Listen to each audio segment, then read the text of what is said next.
think you lost your background. I did lose my background. What happened? I don't know. Which one did I have?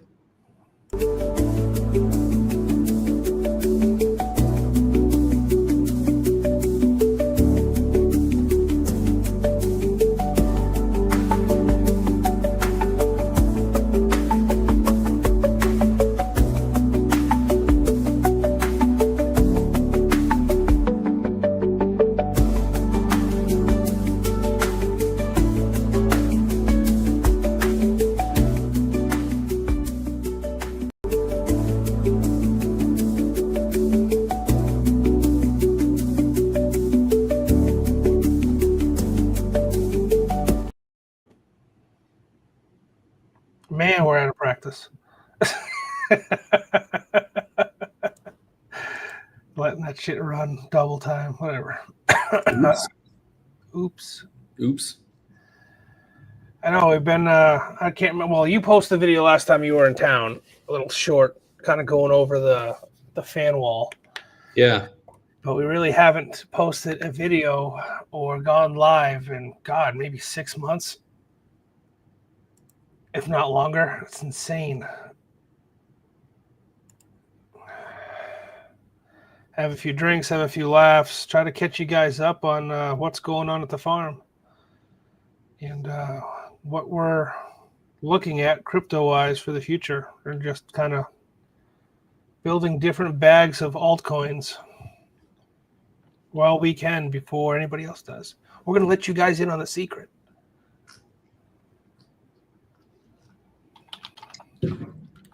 StreamYard got a huge update. We can see X posts now on. Oh, we can. That's awesome. That is awesome. Yeah. Last time we couldn't comment or see what guys were posting on X, but now we can. I love it. Good shit. We should be posting this on OnlyFans too. No one wants to see us on OnlyFans, Mark. me and my my blue Hawaiian shirt. No. There may be some moms out there that be into it. I don't know. I need a few of those Hawaiian shirts, like custom ones. Next time we go to a conference or something. Yeah, it'd be funny. We did talk about a mining disrupt. Yeah, we can. We can talk about and then the one that we just went to, and then now they're having one in Dallas, or not Dallas, somewhere in Texas. Oh, disrupt, like another mining conference. Yes, same outfit. Do we really want to go to another one though? No, I don't want to go to another one. I mean, this last one was fun, but it's because we made it fun. And it wasn't because we go to these things. Well, yeah, I mean, we talk, we network a little bit, but it's the after parties that make the difference. Right.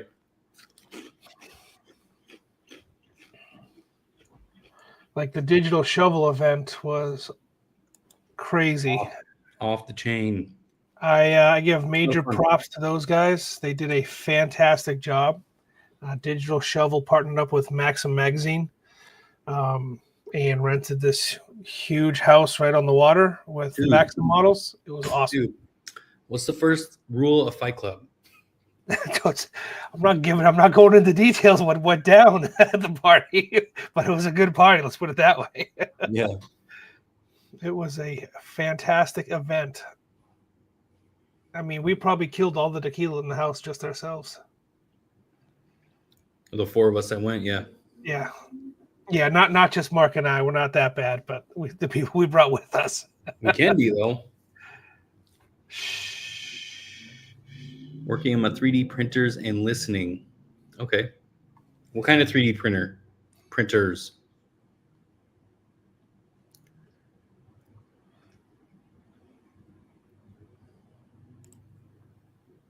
Ours has been put through the ringer, that's for sure. I'm surprised it still prints straight, to be honest with you. What do we have? Ender. We have an Ender.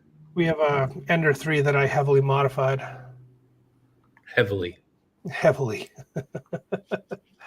It's the Tokyo Drift of Enders. No, that was too late. It works well. It does its job.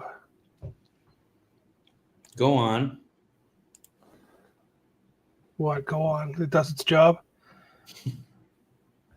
I mean, how many of those cable tray things that I print off? You did a few dozen, didn't you? You know, multiple. I think we went through 3 or 4 spools of filament. Any cubic mono X resin printer. I'd like to get a resin printer. I don't think we'd have a need for it right now. They're kind of cool, but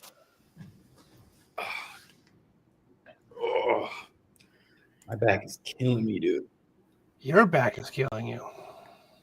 Don't get me started. A week back ago. I'm trying to figure out how to use YouTube because YouTube has changed as well. See, we came prepared. We were ready for this live. John was like, do you want to go live? And I was like, hold on, let me make a drink real quick. I was already a few drinks in when I asked.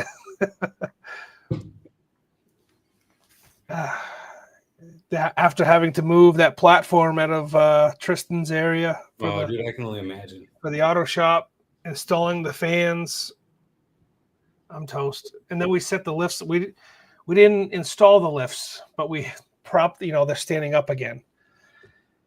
Okay. They're heavy. They're fucking heavy.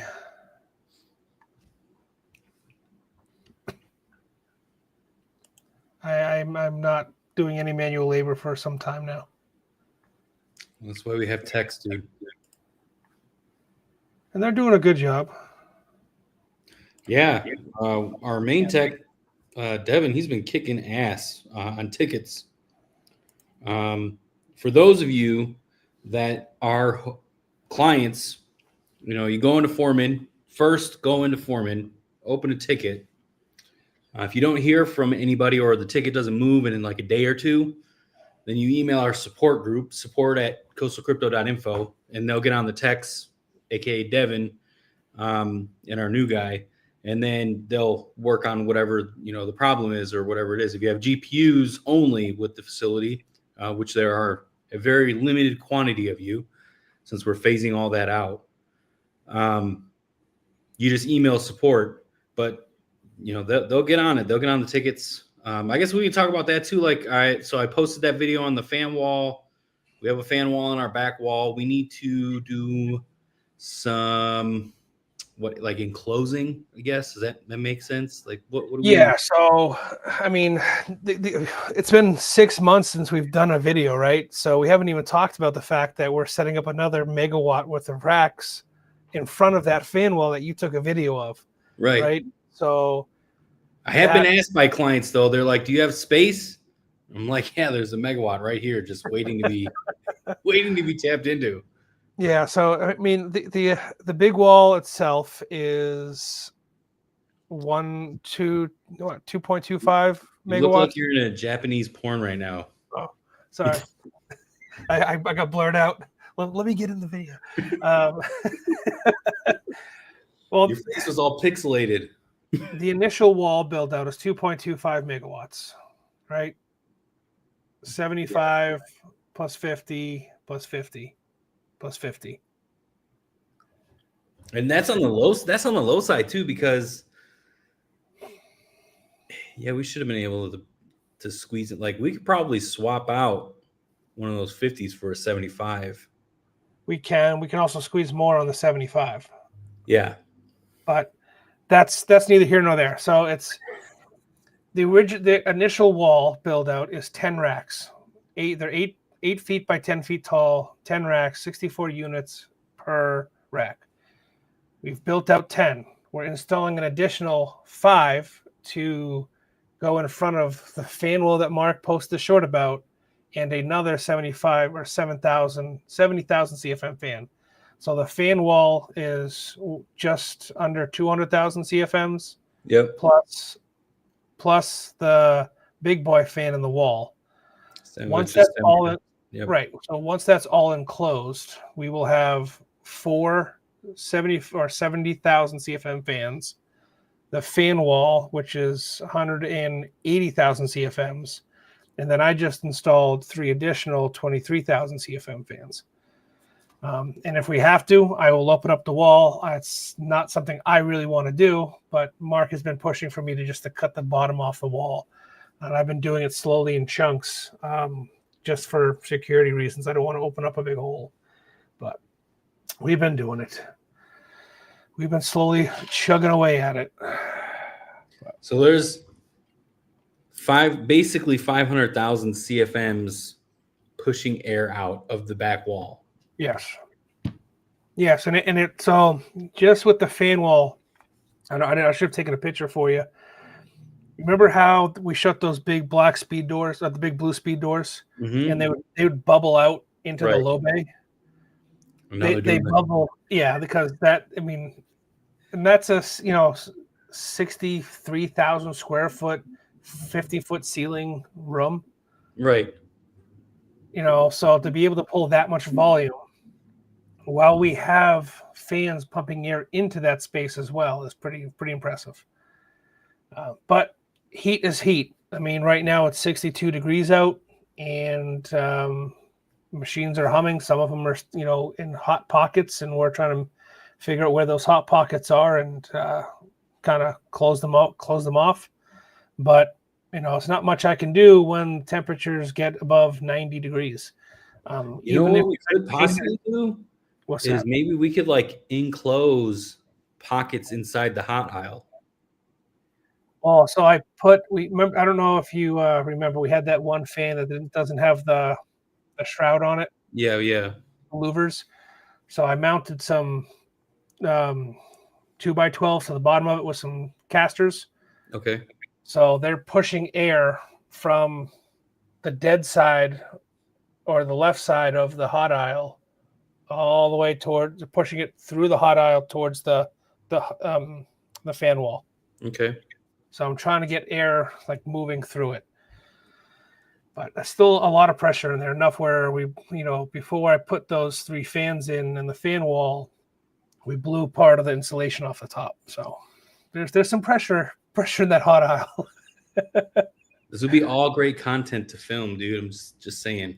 You don't even have to talk during it. You just gotta film what you're doing.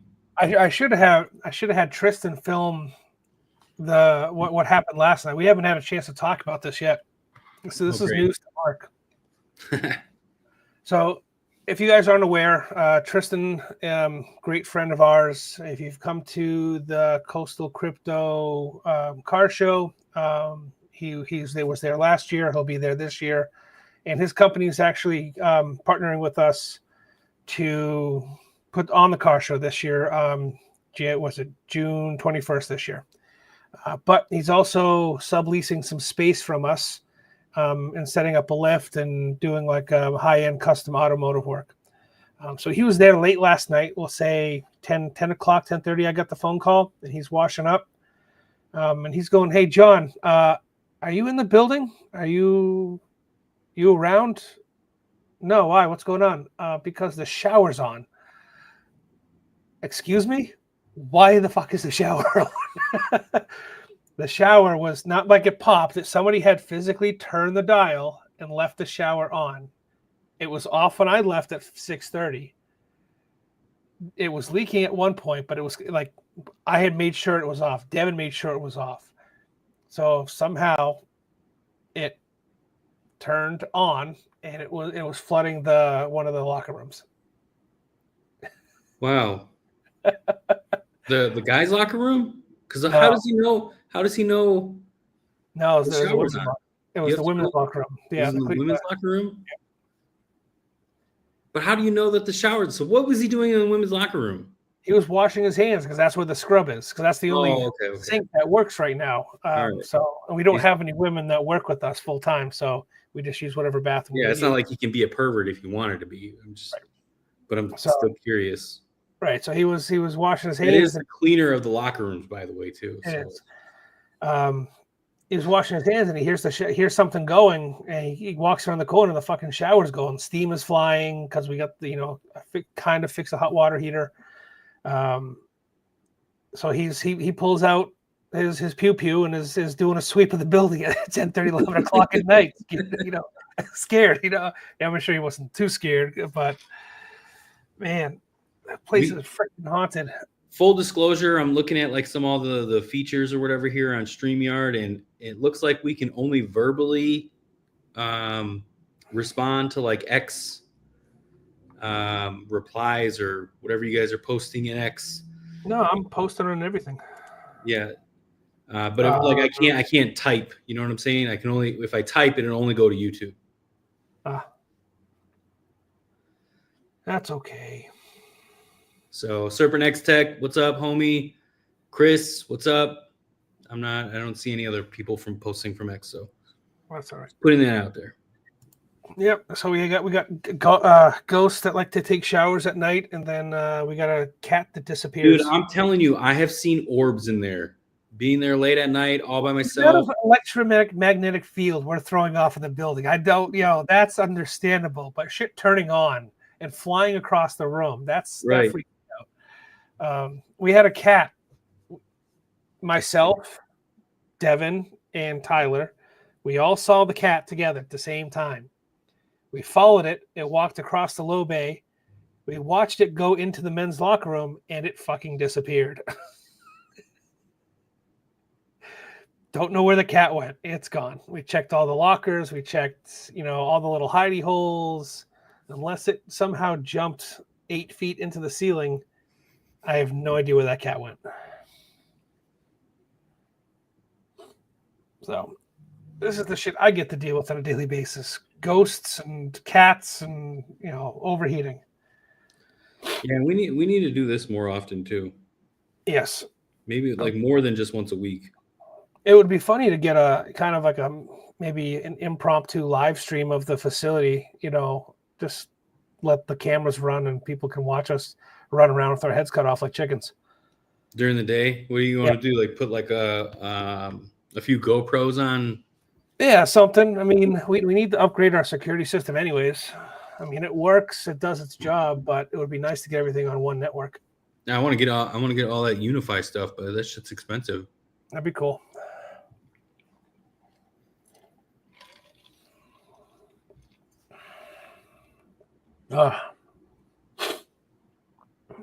So the KS7.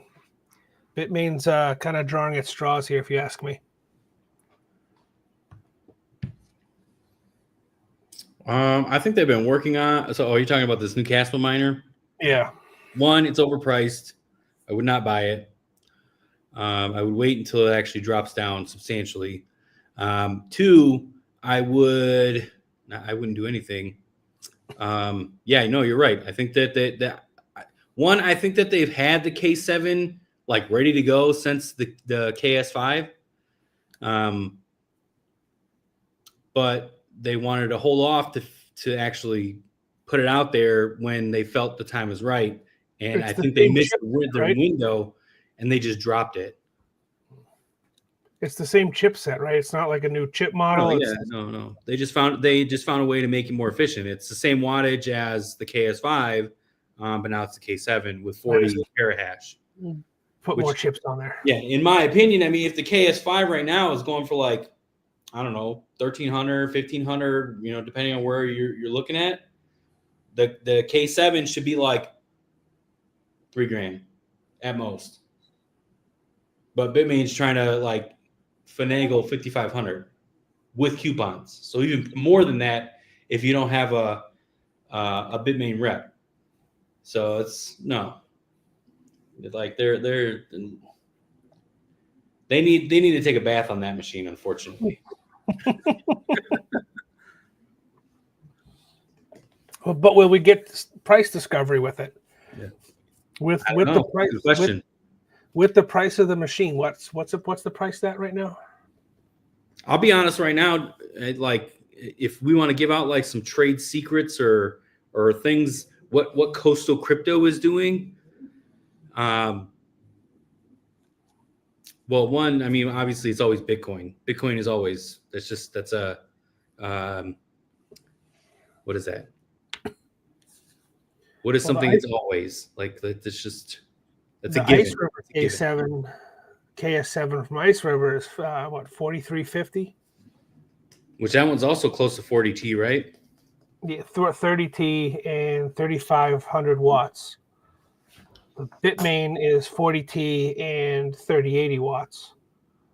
But you can get But it cheaper than what Ice River's selling or advertising it for. correct. So I mean, we have a good fleet of Casper miners between KS2s, KS3s, Ice River, Bitmain, KS 5M, whatever. We only have like a handful of machines that are actually mining Casper. us? Yeah, it's not a lot of machines. I just looked today, where all of our K heavy hash rate is pointed at something else, Mark, or it was. Oh, mining Caspa. I was Yes, like, hold on a second. We do have a lot of Caspa machines, and they are mining. Yeah, they're mining, but they're not all They're not mining mining Casper. Caspa. No. Right. Yeah, I mean, I think that's going to be, well, at least for us, that's the lottery ticket we've been kind of dabbling in, right? This guy. Building those Yeah. bags. I mean, if we're not going to talk about it, how's it ever going to get price discovery? No one's touching them. I mean, K1 Pool picked it up. It's a fairly new coin. It's only on one exchange, and we've been solo mining the shit out of it. I mean, we're just playing around with the K heavy algorithm, seeing what's actually mineable. So I mean, Mark actually discovered it on what, LinkedIn? Yep. On day 2 of the launch. Day 2 of launch, we've been mining this coin. Yeah, we have a bag. I mean, we've been playing around. I mean, with solo mining with a couple petahash worth of asics, and I think it's still fairly early for everybody else to do the same. So we're mining a coin called Entropy X. Is one of the coins we're playing with on the Go Stag or K Heavy algorithm. I mean, it's been picked up by one little exchange, and it's now on. It's like no larger exchanges have it. The one exchange too really doesn't have a substantial amount of volume, so it's literally an undiscoverable coin for the most part. No, it's only been a couple months. It's early. Yeah. Entropy X. I mean, you want to pull the white paper up so we can like talk about it, or what do you want to do? Yeah, I'm trying. God damn it. You want to lay it down. I know. Oh, we could talk about a couple others too. I found a hilarious one. Oh, I've got stuff. Let me fix my computer crap. Everything going on here. What is that? What's going on? What's making noise?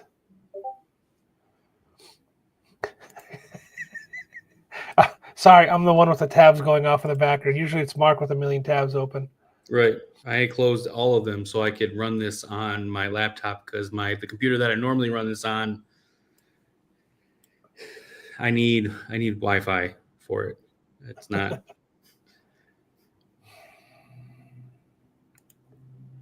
Let's see. Present. Share screen.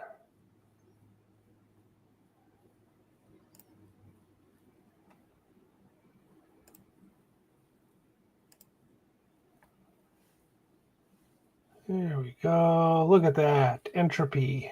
I mean, it's not a whole lot to it. This is just the Explorer page. This isn't the actual website. But I kind of give you. Yeah, pull up Entropy X.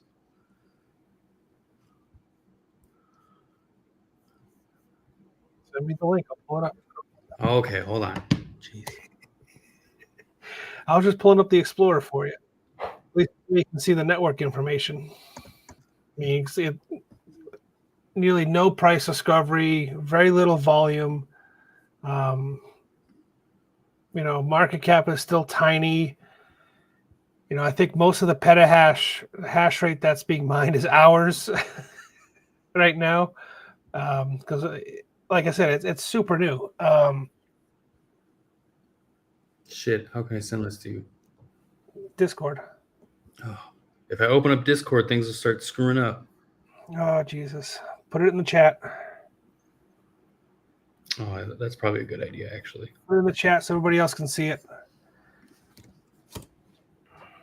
I also found this other hilarious coin too. I want to talk about.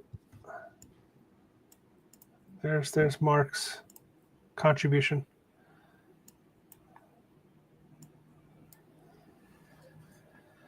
Oh.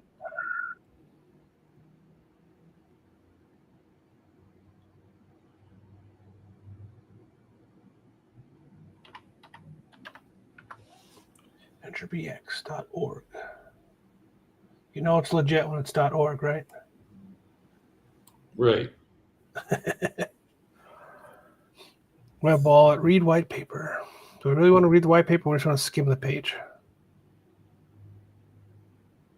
It's got a burn function, which I think is kind of interesting. They're burning every transaction. They're burning something.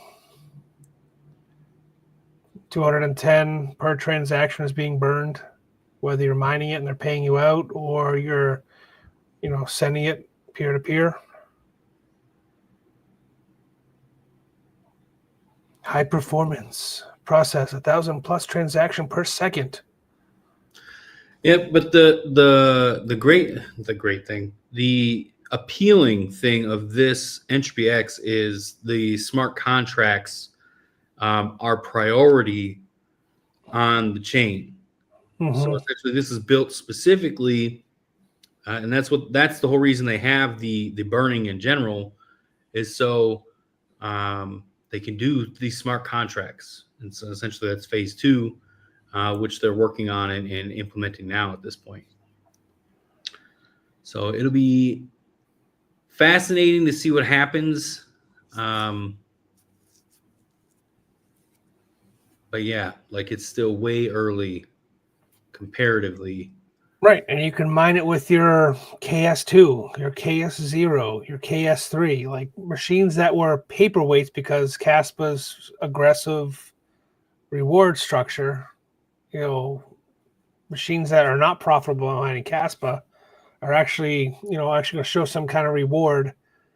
No price discovery yet, but at least you can create a decent bag mining this coin. Yeah, it's like when Cedra came out initially and Bunga, if you had GPUs, other coins that are on Ghost Egg. So we're like right at the head of where the bull market should be picking up here. So all tides, what is it, all sales, I don't know, whatever, Bitcoin goes up, everything else goes up, and that's essentially what's, I can't even think of the saying anymore. Wind fuels all sails. There you go. Something like that. Tides bring in all ships. I don't know. I'm not a sailor. I just wear Hawaiian shirts because I think it's funny.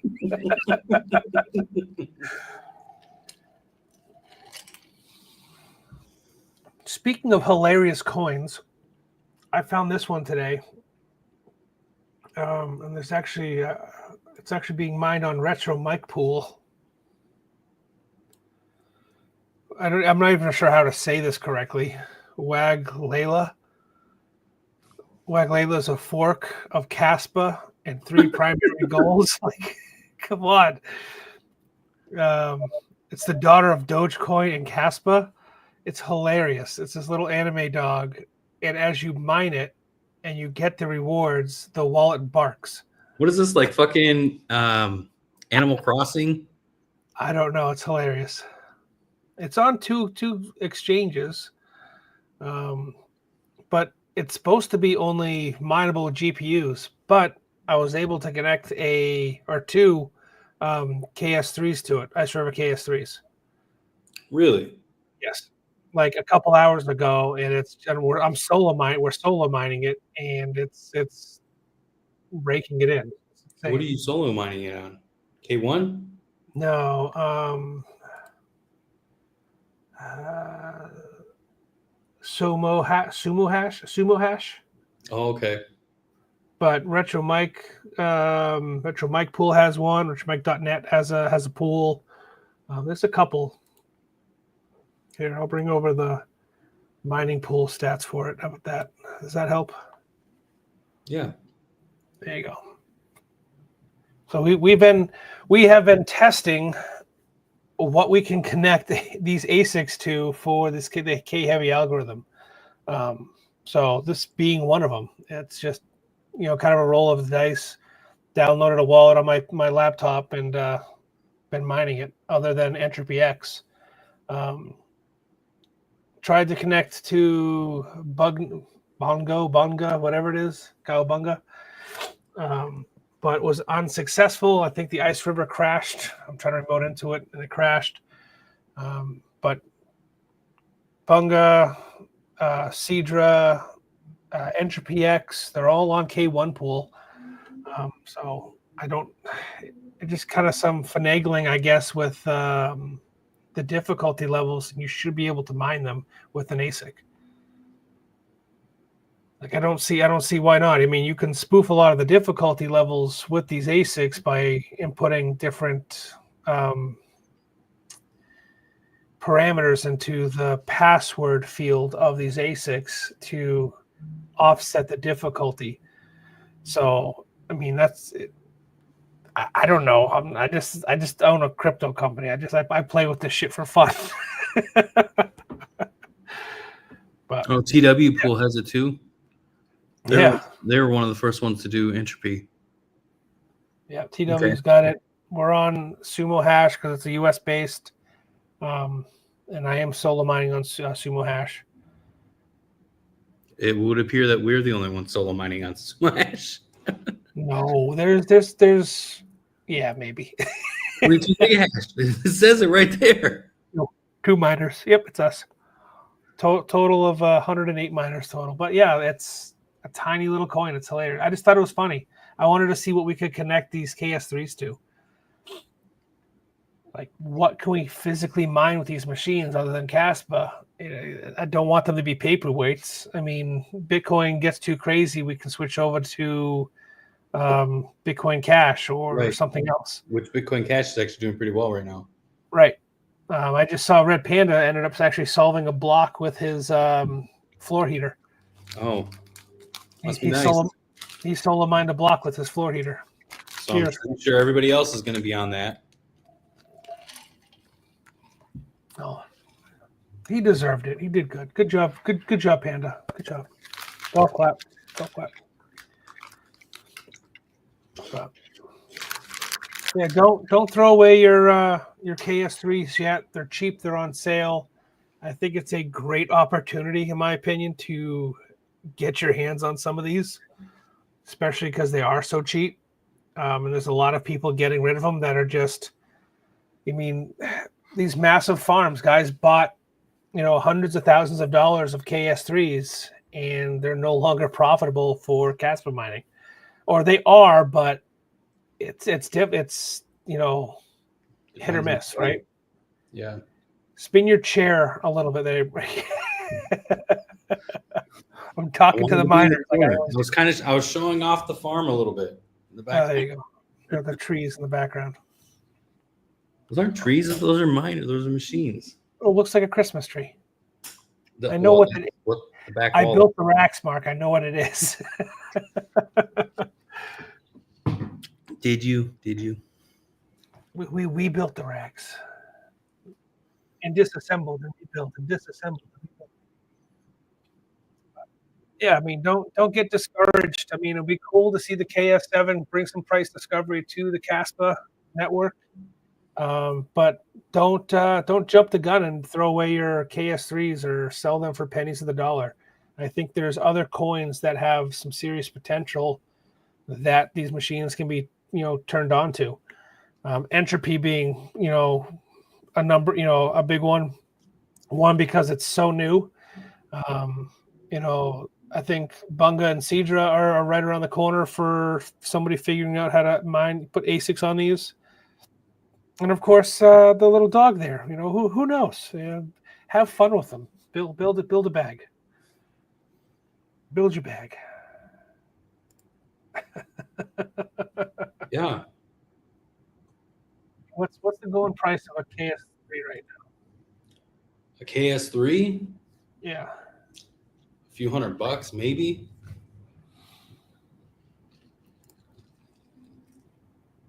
Let's see.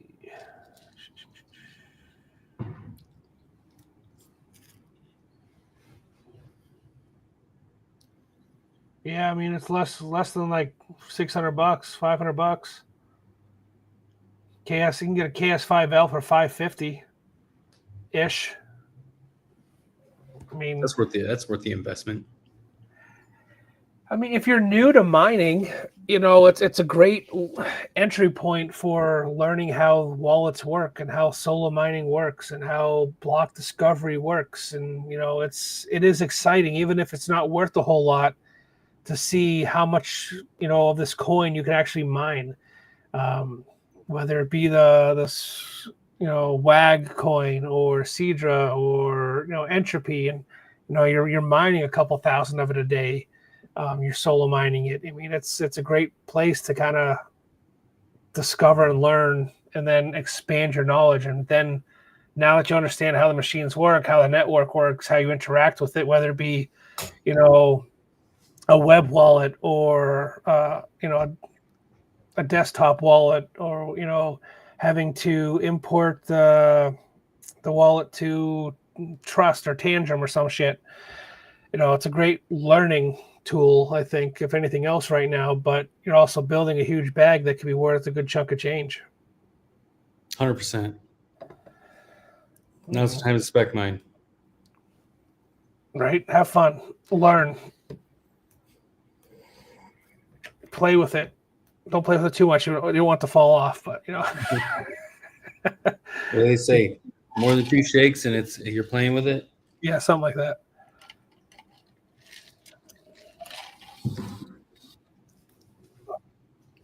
Yeah, I mean, we have so many of these Caspa miners, K heavy miners that are just sitting idle. We have racks of them that belong to customers, clients of ours, that are not running, or we've got, you know, we're running. We bought them from them, you know, whatever the case may be. I'm not trying to sell you anything, but if you want to buy one, let us know.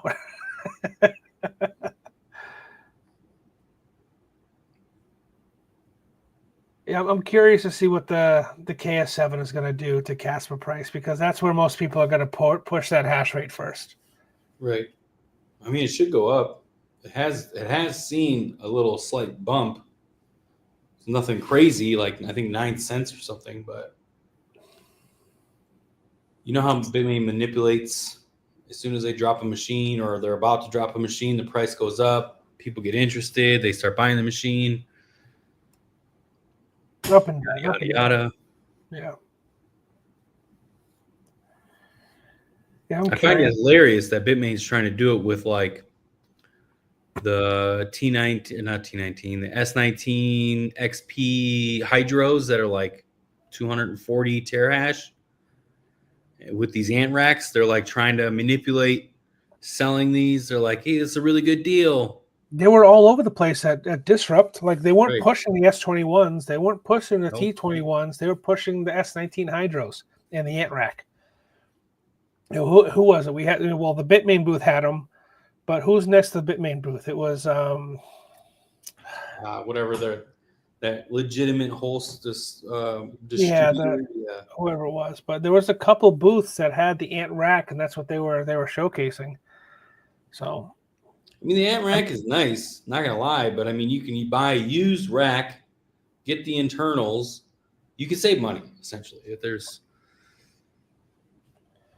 but the downfall really is the S19 Hydro. You're talking 5,000 watts per machine. yes. to throw But you into have to that. It's have- like, right on top of a dry cooler. Or some kind of radiator system. right. You could go, Amazon, eBay special and get yourself a Honda Civic radiator and a freaking Walmart fan, and zip tie the fan to a radiator and get some internal fittings and rig something up for some kind of radiator system with one of these ant racks and forego the industry standard or what they recommend for cooling, and you could probably get away with it for like a half a rack.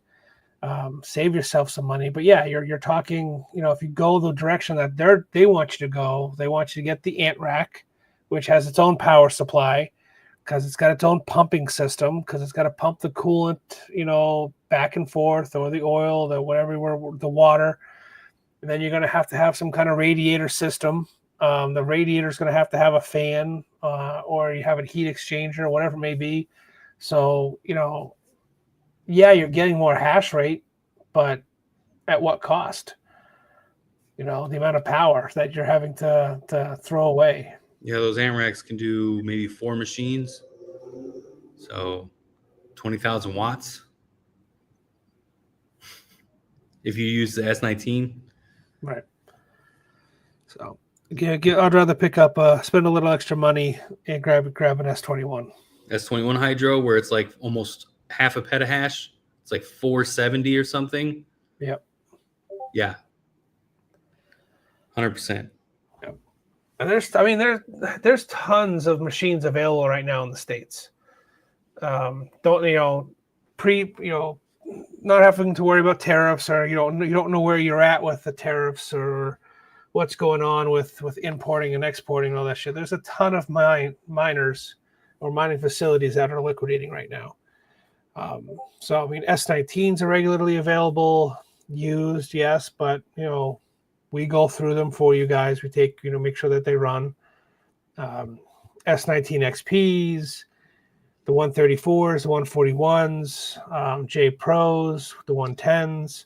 There are tons of S19s available right now because everybody's upgrading to the shitty T21s, or they're going S21s, which is fine. S21s have been good, but T21s have been junk. Never again.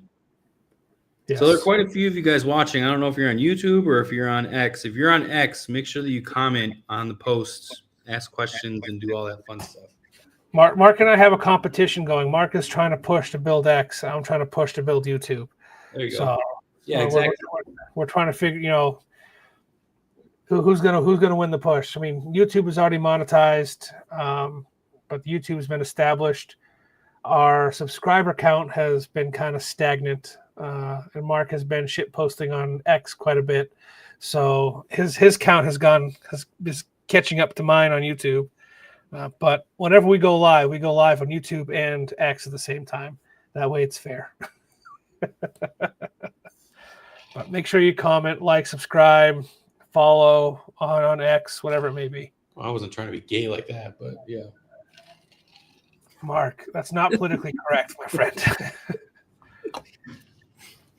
I am planning to go to the Pride Day parade tomorrow with my family and my wife. Oh, okay. Support my friends and my wife's friends, and make sure that equality and everyone's taken care of, all that fun stuff. We're an equal opportunity employer. We don't discriminate. I don't care. No, yeah. Just don't fucking bring it into work. I don't want you smoking in my office. That's what you're talking about, but I don't. What is what it is. Hey, can you all see this? Yes, Crypto Dude. we can. Yes, we can. We see this. We see you. We see what's going on.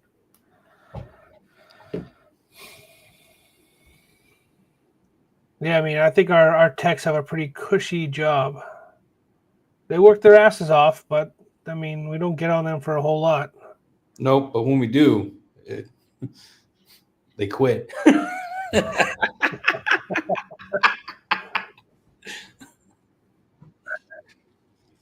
bark's scary.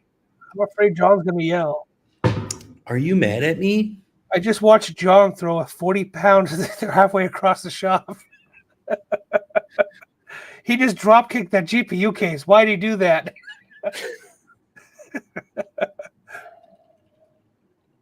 Ooh, we got a question. What do you guys think about the consolidation of the market?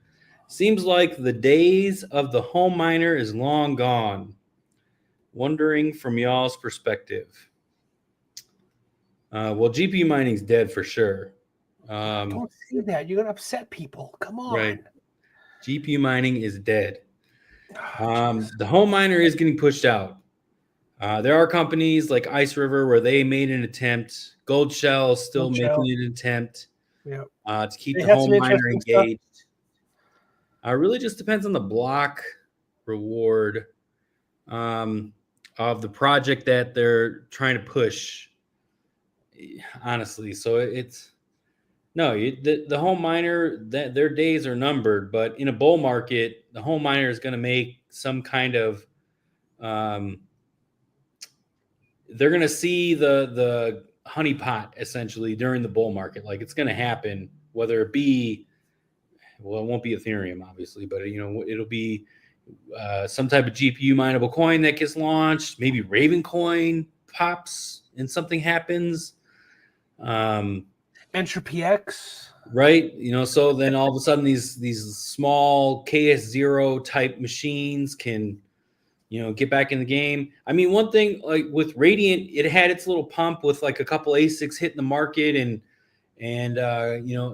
getting GPU miners interested, but the RX0 has just ran this entire time, just constantly, doing things on Radiant, or mining it in general, and Radiant just slowly building, because the Dragon Ball miners they were cool when they first came out, but now people are realizing like they're not, and they're just shutting them off. But the RX0, it burns 100 watts.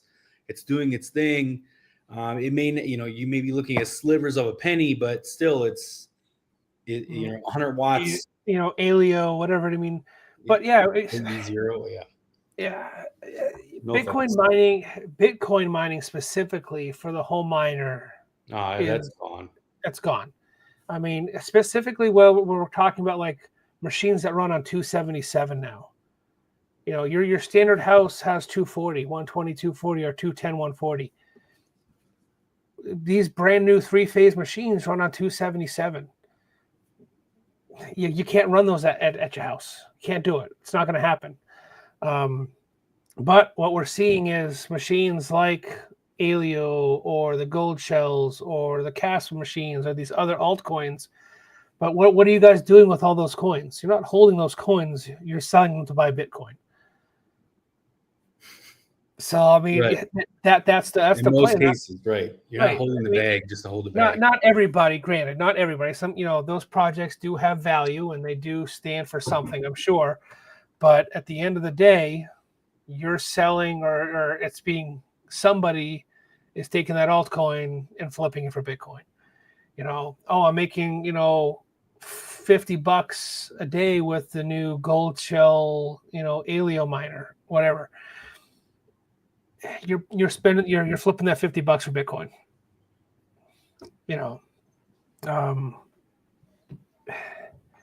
It's tough. It is the nature of what we're doing, but there will always be a project. Someone will always come up with some kind of, incentive to mine their crypto, point an ASIC to it, because, they're going to have so much e-waste from these ASICs.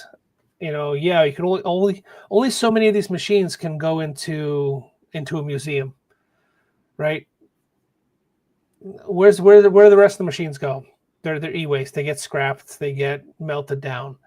But there'll be stockpiles of these machines. We're already seeing it. There's stockpiles of S19s, thousands of them. Thousands of them are in the U.S. being turned off right now. What crypto is someone going to come up with that runs on SHA-256 that an S19 can run on and pull a decent revenue again. Well, no one wants to build another SHA-256 algorithm because they feel like it's too hard. I'm just using it as an example. It's Yeah. Caspa. It could be, K heavy. It could be script. We could see, another script coin pop up. Litecoin, Dogecoin are huge, right? So maybe there's something else that'll pop up. What I'm saying is that someone will come up with some scenario to utilize these machines at home, so the home miner still feels relevant and can still make some kind of, shot for the moon with these machines that they can run in their garage. But new equipment is getting phased out from the home miner. So, where there's a will, there's a way, though. And I think the people that are in the crypto space, that are building coins, that are working on networks and building in projects, we'll see more of these older machines become relevant in some of these altcoins. Well, there are voltage boosters that could help. It means that the entry point for the home miner is just going to go up, because if the machine's running on 277, they're going to have to increase their voltage from 220. Yeah, you can get a boost. What is a boost transformer? Sure, and upscale the voltage. But then your demand is going to go through the roof for your power company. So you're going to see a percentage in a spike, because you're now pulling more amperage to push that voltage up. So that amperage is going to increase your demand.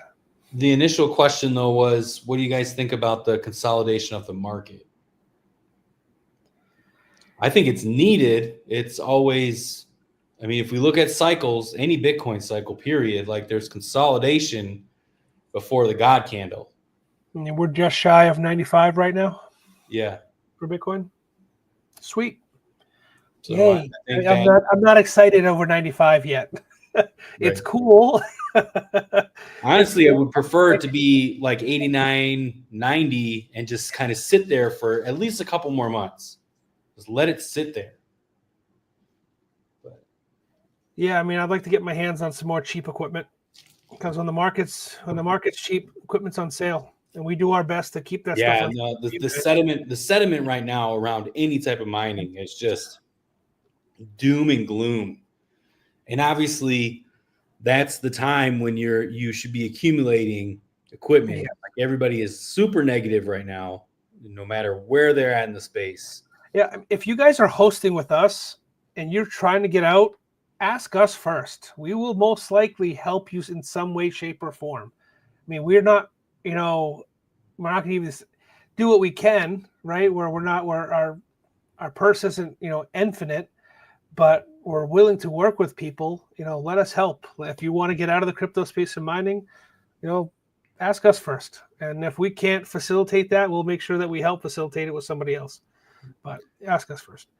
Speaking of that, what do you guys think of AI workloads for these GPUs? With the profits of AI, I could see some cloud training popping up to capitalize on people's GPUs.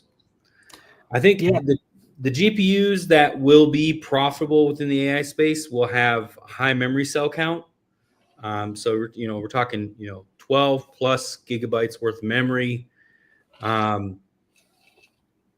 But yeah, no, there is an avenue there. We have been having conversations with people in the AI space, people that are cloud providers, data providers, things like that, and essentially they're trying to figure out a way to provide AI models to small businesses that can learn their businesses and have something dedicated for them, and then they can literally use something like DeepSeek, where they can then find a host provider or host it themselves, a small cluster of AI rigs that can continually learn their business and then help their customers out directly, or do something within the business to automate things a little bit more and almost feel like it's human intervention, even though it's not. So there's a lot of going on with AI. I don't think that the big AI stuff. Like obviously it's doing its course right now, and it's the hot chick that everybody wants to talk about. OpenAI, Grok, things like that. But they're building their own infrastructure. They're doing all that stuff. I think where the hyper focus with AI really needs to be is small business.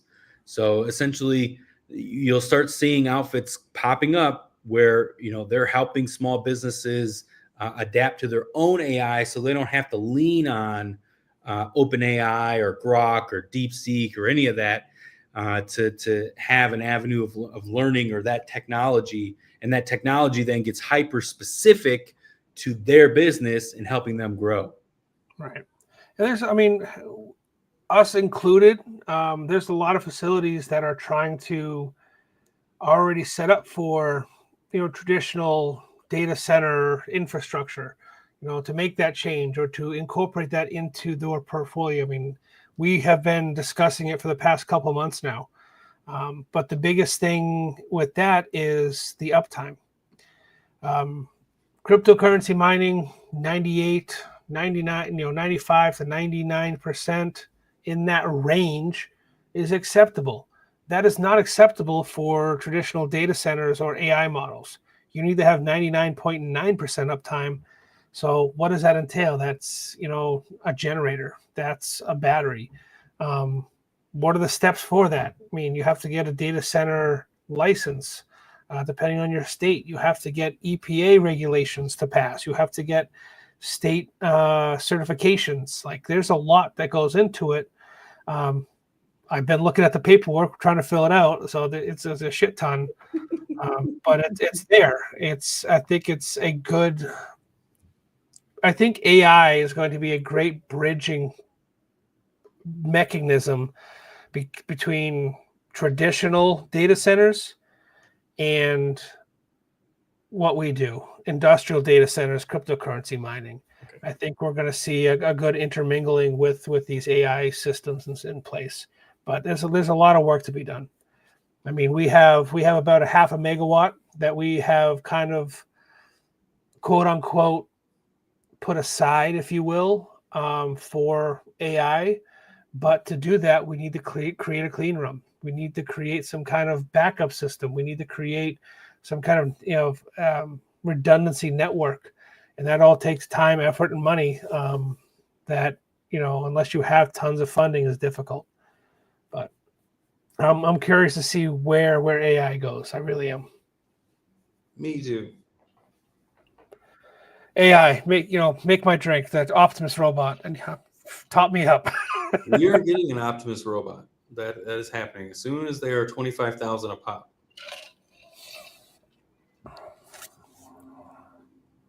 This is another thing we have to learn how to program. What are you talking about? We just tell it what to do. Pick it up, put it down, plug it in, give it power, give it internet. No, I'd rather create or build an internal AI assistant. Don't we do both? Okay, let's do both. You guys are going to fund it. Give us your money.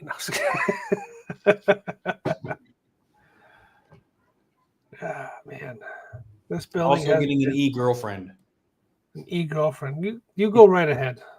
That's all you. I'm too old for the whole girlfriend scene. I will never date again. That's not happening for me. You don't have to date. That eventually they're just gonna be, yeah. But then they'll evolve, and then it'll be even more work, some more bullshit. They'll just turn to nag anyways. It's inevitable. My Riggs will be somebody's e-girl. That's hilarious. He's got Joaquin Phoenix talking to fucking Scarlett Johansson on his fucking. I mean, you could already, people are already doing that with the Ray-Bans, the Meta glasses, like I have. I mean, they're hacking into them, and they're changing the voices and having conversations or doing facial recognition and some crazy shit. What? Yeah. I watched a movie yesterday called Companion, and it's where they made the e-girl robots doing its thing, but then the dude hacked it, and the e-girl went on like a murdering spree. Oh, fantastic! Yes. Yeah, it's yeah. Everyone's afraid of like the Terminator and shit, and Yeah, it's I gonna know. be Arnold Schwarzenegger with the guns. No, it's gonna be like an army of sex dolls, ballistic sex toys. That that's what's gonna happen. Not Arnold Schwarzenegger. It's gonna be a bunch of silicone AI dolls running at you. God, I'm terrified.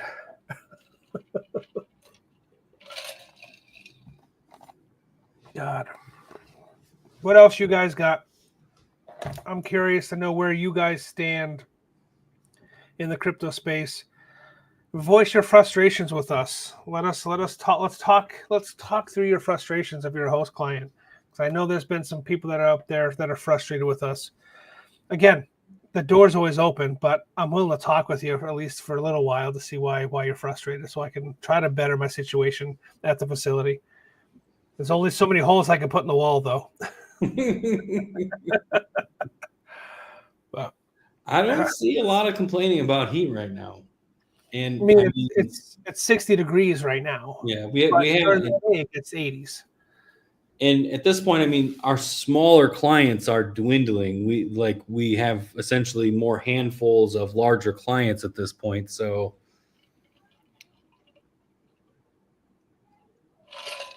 and they're not complaining, and it's No, and we've incentivized the guys too. They're working hard. We're giving away, we're incentivizing them with bonuses. Let's make sure we keep 97 or 90. I mean, I think they're at like 96, 97% of the machines in our facility are running, and are on, and remote access. But we did have an emergency curtailment the other day that kind of screwed some shit up. it wasn't even the curtailment that did it. It was the automation. It was a last minute thing, though. Was it? I may have approved it. It probably wasn't a last minute thing. Oops. Am I getting anything on Discord? Anybody yelling at us? We could always go to the complaining corner over in Discord. We have a special chat on Discord. If you guys are part of our Discord group, you can always go to the what would you create? Hosting complaint corner. Those are always fun to read because there's a couple of you guys that love to complain, and I love to read it.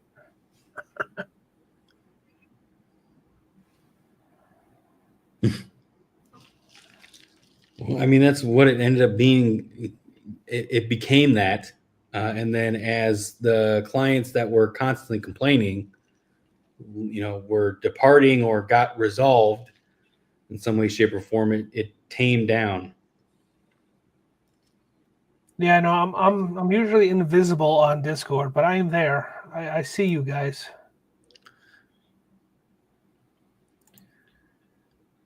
John is here. No, you have do not disturb on. I just put myself in invisible mode. I need to do that. How do we do that? I join you in do not disturb. Don't worry. Now we're both there.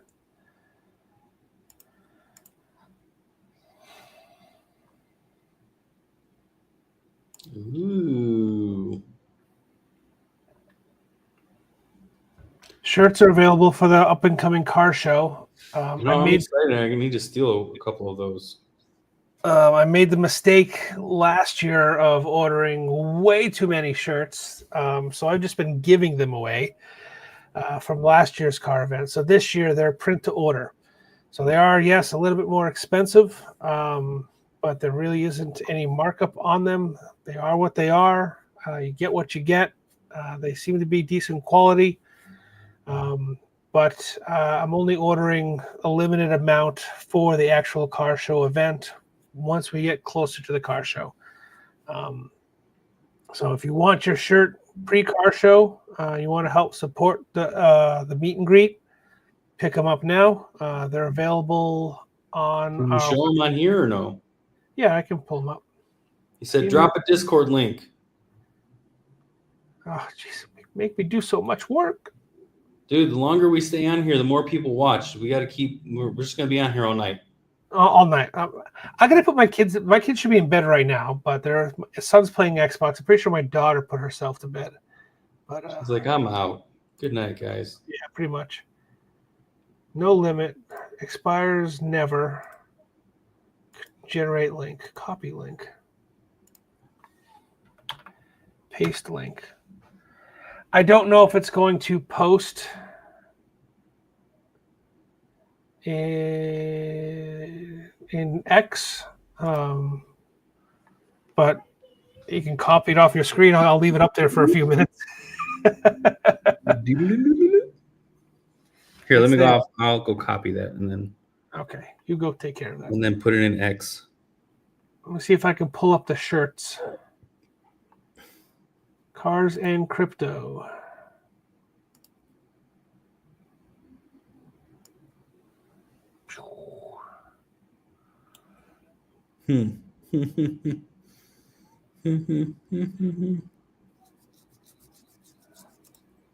Wish I could make the image bigger. A couple different colors. I like the dark visibility now. Reach more than 100,000 users today who are likely to be interested in your content. Why? Yeah, I mean shirts are there. I like the darker gray one. What's connected to X right now? Do we know? StreamYard. No, I mean like card. Oh, I don't know. Probably. Roll the dice. Which bank are we using this month, Mark?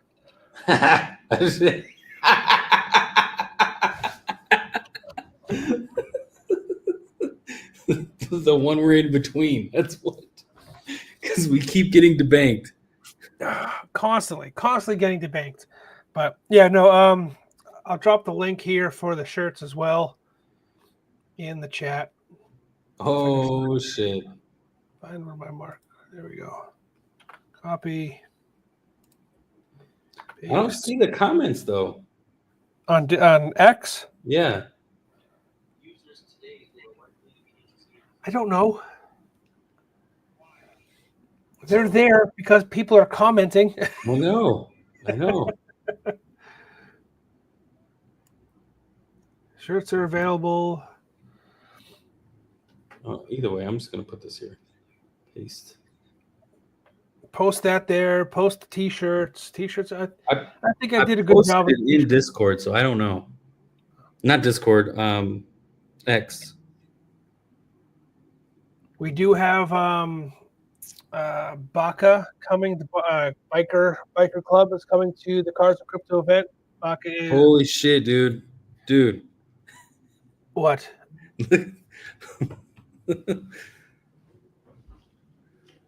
Bikers Against Child Support. They will be at our car event or meet and greet, the car show meet and greet, June 21st. Oh, that's that. Is that one dude's group that he does? Yes. Oh, Josh okay. Brown, great guy. If you guys are looking for life insurance, let me know. Or anything. Josh Brown is a fantastic guy. He's with New York Life. Yeah, he's available. He'll be there with his group, Baca. Again, Bikers Against Child Abuse. They'll have a tent set up. But no, it's a meet and greet. It's at our actual facility. So if you want to see what we do and how we do it, we can't take you all back, obviously, but we'll be there. See the event. See the big space in the middle of nowhere that we have. And then Mark and I are probably going to host an after event, a happy hour at a local bar in downtown Roanoke. So if you want to hang out with us after the car show, you're more than welcome to do that as well. Again, that's June 21st. Car show and meet and greet is from 10 to 3.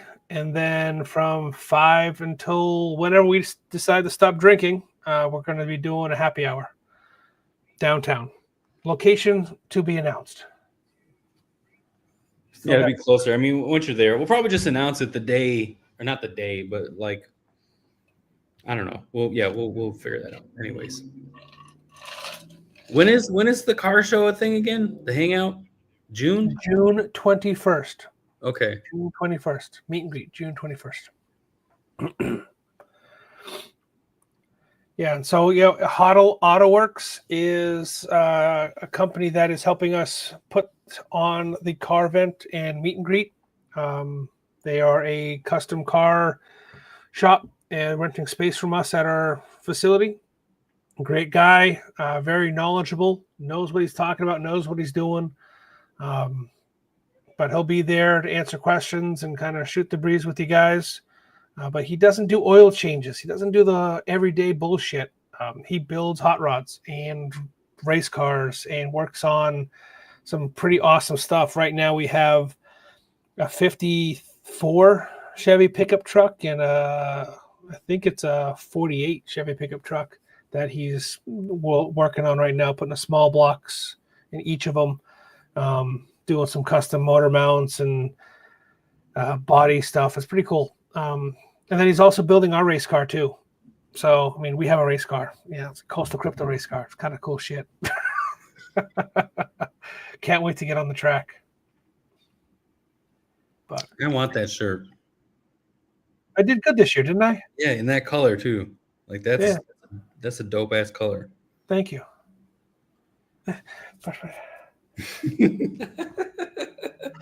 I know how to use AI. Yay.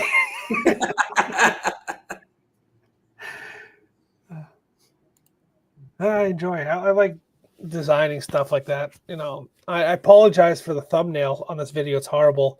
For some reason, I can't get access to our the site that I usually generate all the thumbnails with. It won't accept my payment for the premium package for all the fancy bells and whistles. So everybody that just is like now just starting to tune in, like welcome. First off, make sure that you comment on the stream, ask questions about what the hell we're doing and why we're even live right now. But why are we here? Who are you? Who are these drunk guys on my feed? Speaking of, I need another drink. So John, you're gonna have to entertain the crowd while I go make another one. Oh, okay, fine. I'll remove you for a few minutes, and I'll just be my scary face. There you go. Go make yourself a drink. I'll do what I can. I love to ramble. I'm a good rambler. I just kind of talk and make no sense. It's fantastic. If you've seen any of our other videos, especially the longer we do the live stream, the more I tend to ramble. It's fantastic. It's useless knowledge. I try to be entertaining. I try to bring you guys along for the ride the best I can. So now's your time to ask questions. While Mark's not here, that he would typically restrain me from answering. I will do my best to answer quickly before he shows up. But yes, this is a Hawaiian bluey shirt. My daughter picked it up for me. Isn't it great? It's fantastic. Silence. I love the silence. You guys are awesome. No questions, no responses. I can't get my mouse to work. You guys are blowing up my feed. Some crazy. What are you guys mining? Like, I see all these we see miners come in all the time, every day. New shit being turned on, new questions being asked. I mean, the tariffs and getting stuff in here has been hit or miss. But there are tons of stuff here stateside, and there's a bunch of facilities that are unfortunately no longer doing business. So we've been picking up some of their clients, and we've been sending some of our clients to new hosting facilities, which is fine. We're all into this game together. But what are you guys looking to mine? What are you interested in? We talked a little bit earlier about how Bitcoin mining is kind of dwindling in the sense of home miners and becoming more of a larger investment and a larger operation for host facilities like ours or even bigger host facilities. or having to have access to 277 power, which is crazy. A lot of these machines are running on 277 now.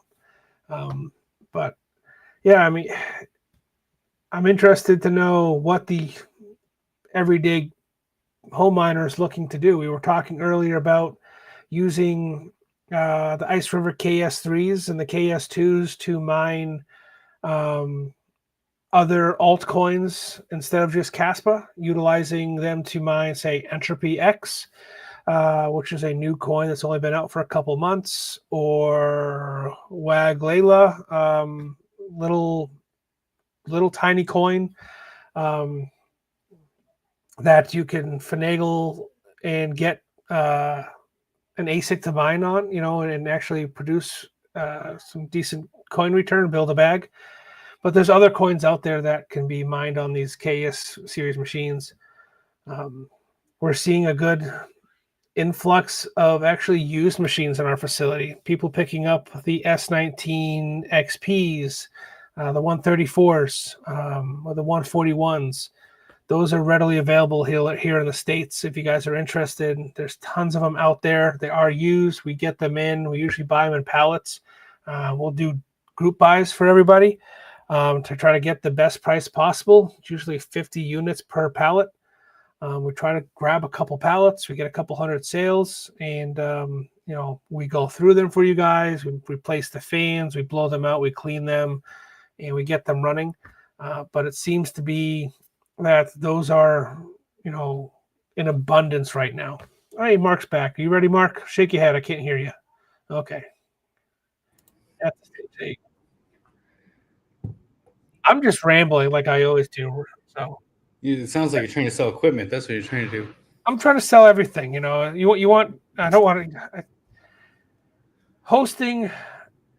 You have to be special. You want to host with us, you have to be special. Yeah, no, we don't let just anybody into the facility anymore. That's just not going to happen. But we love to help people get their hands on equipment. We've had just recently someone come. We've had a relationship with them, and they came. They're like, "Hey, I have somebody. They got a decent amount of power. I would really like to see offer your services to them, but." They want to have a conversation with them. And I literally told him, I was like, look, like, we're cool with you. But we would have to get to know these new people before entertaining them to come into the facility at all. Just because of the relationships we built with the current clientele that we have. And me and John are just right at a point now where we would rather the facility be the cool kids club versus taking any and all business whatsoever. So, yeah, we've become the cool kids club, I guess. Oh, look at it. Now all of a sudden the live chat is kind of picking up. Nice. So John was rambling earlier. Now I'm going to ramble, I guess. I just actually made myself a drink, and I think that's what he's doing right now too. But yeah.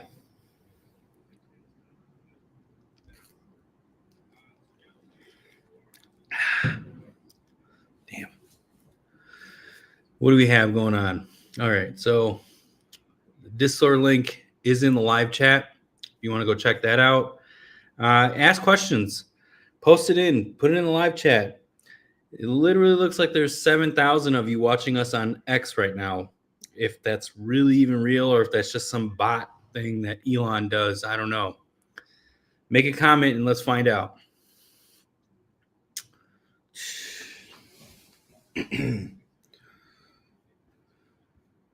But yeah, Launchpad.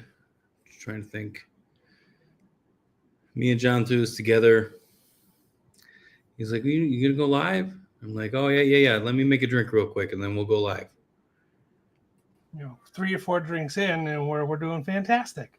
Right. I couldn't hold this. I couldn't hold the stream. So I'm glad you came back. I'm back.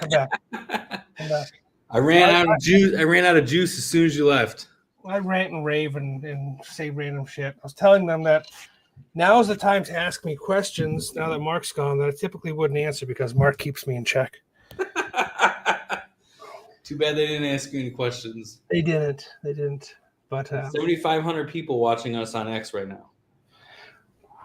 come on, YouTube too. Don't forget about YouTube. Come on. How real is that? I don't know. Yeah, what does X pay you versus what YouTube pays you? Is the monetization like, are they close, or? I think X is better based on what I've seen posted on X from other influencers. So we haven't made it there yet. No, because we make what, like a couple $100 a month on YouTube, maybe. Yeah, it's nothing. Yeah. The threshold for a payout on YouTube is $300. We barely make that every month. Yeah, so I'm thinking like on X, if we can actually have like a decent following, and then it's more the impressions than anything else. Was it too strong, or was it? Yeah, that was a little bit. Mistakes have been made. Well, this stream's gonna end smashingly. Dude. There's gonna be confetti around, balloons, fucking circus in the background, hookers, blow, all of it. Oh, Jesus. Whoa. Strong. Yeah, I mean, Mark and I we enjoy the same drink, tequila and ginger ale, but I've discovered Hornitos tequila with lime, and you can make a pretty heavy drink and not taste the tequila. This drink, not the case. It's a good one. I'm enjoying it very much so. Oh, I did try that Hornitos margarita. It was like almost instant heartburn. Yeah. Yeah, I was just not having it. I mean, I drank it, I finished it. I think it's time that we do a Coastal Crypto tequila. You have that hookup, right? You have the one guy.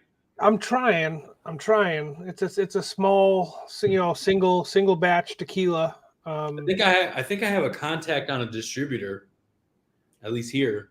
It'd be cool to get some limited time, some limited bottles of Coastal Crypto or Coast to Coast or whatever crypto company we're running with. What do we make the glass bottle like a coin? That'd be funny. We literally actually could do our logo, honestly. Mm-hmm. Everybody will think it's White Claw tequila. I used that freaking wave first. God damn it! And they have 3 waves. I only have 1. God, come on, give me a break.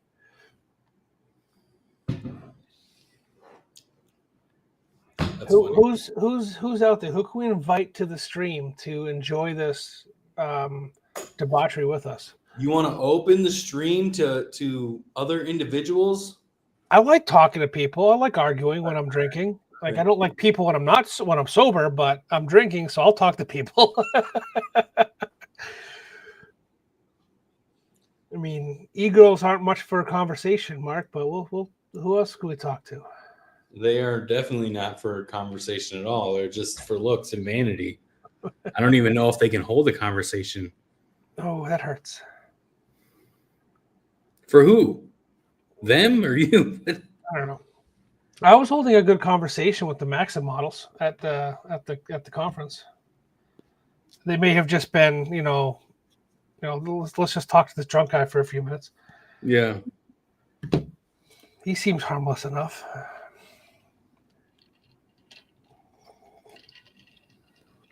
But no, Disrupt wasn't bad this year in Miami. It wasn't. Sorry, it was not in Miami. It was in Fort Lauderdale, which was significantly closer to the casino. I think last year, after everybody migrated to the casino from Miami, they realized they needed to be closer to the casino this year. It was good and bad. Like, the actual conference itself, was dead. No one was there. Yeah, it was quiet. But then there was the after parties, which then there was, things got a little bit more centralized and people were hanging out and doing their thing and having fun like we were. I mean, the opening night at the Hard Rock was huge. There was so many people there. Oh yeah, you're right. The open air bar up top before we went and gambled. That was packed. That was, where did those people go for they weren't at the conference. Right. We were lucky enough this year to be invited. We got tickets from a vendor of ours, or a close company friend of ours. So we didn't have to pay for the entry tickets, but the after party is definitely where it's at. I'm excited for Vegas. Yeah, me too.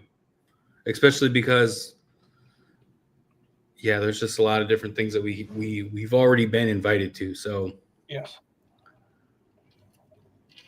Vegas is going to be fun. We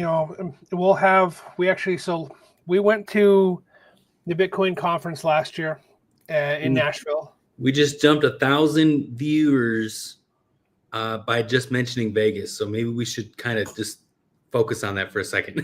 We'll talk about Vegas. We'll get there. We'll talk more about it.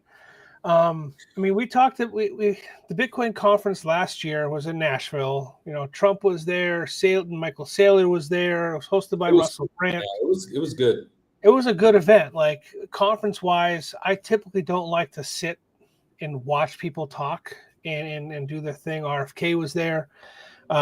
Whether you like these guys or hate these guys, they were bigger names that were at a crypto event, which is kind of cool to see, considering it's a very niche and smaller market. So seeing big names like this there was pretty cool. But last year we had the opportunity to get our hands on discounted whale tickets a year in advance for this upcoming Vegas conference in May. So, I'm pumped about that, having the whale access to actually maybe get a chance to talk to Michael Saylor one-on-one and have a conversation with the guy. I mean, I'm dumb as a box of rocks. And, I can shoot the shit, but he's a genius of a businessman that I'd love to pick his brain. So I'm excited for that. Plus, it's Vegas. I mean, we like to gamble. I mean, you want to be in the crypto space if you don't like to gamble. I think this time we need to go downtown, though. Like, we didn't do that when we went last time for F1. So I think we need to go downtown. Yeah, we were just on the strip for F1, right? Yeah. Yeah. No, I'm down to go. We should still go to the Cromwell, which that's where we had the best luck. All the roulette tables on the strip are 000 now. You have to go downtown to find all the big ones. Downtown has like 0 actually at a couple of casinos like Golden Nugget. I've been brushing up on my craps too. I'm interested to learn how to play craps. Baccarat. I want to play that. So I've been trying to diversify my gambling portfolio, if you will. My gambling debauchery. No, I'm excited to actually go and spend a little more time. I mean, we went to F1. We were only there for like 2.5 days. So we were in and out. We didn't even go technically for F1. Right. We did, but we didn't. It was like, you want to know more about that story, you can go skim through our live streams from the past and figure that out. We're not going to go back and dig up that shit show. But F1 was fun.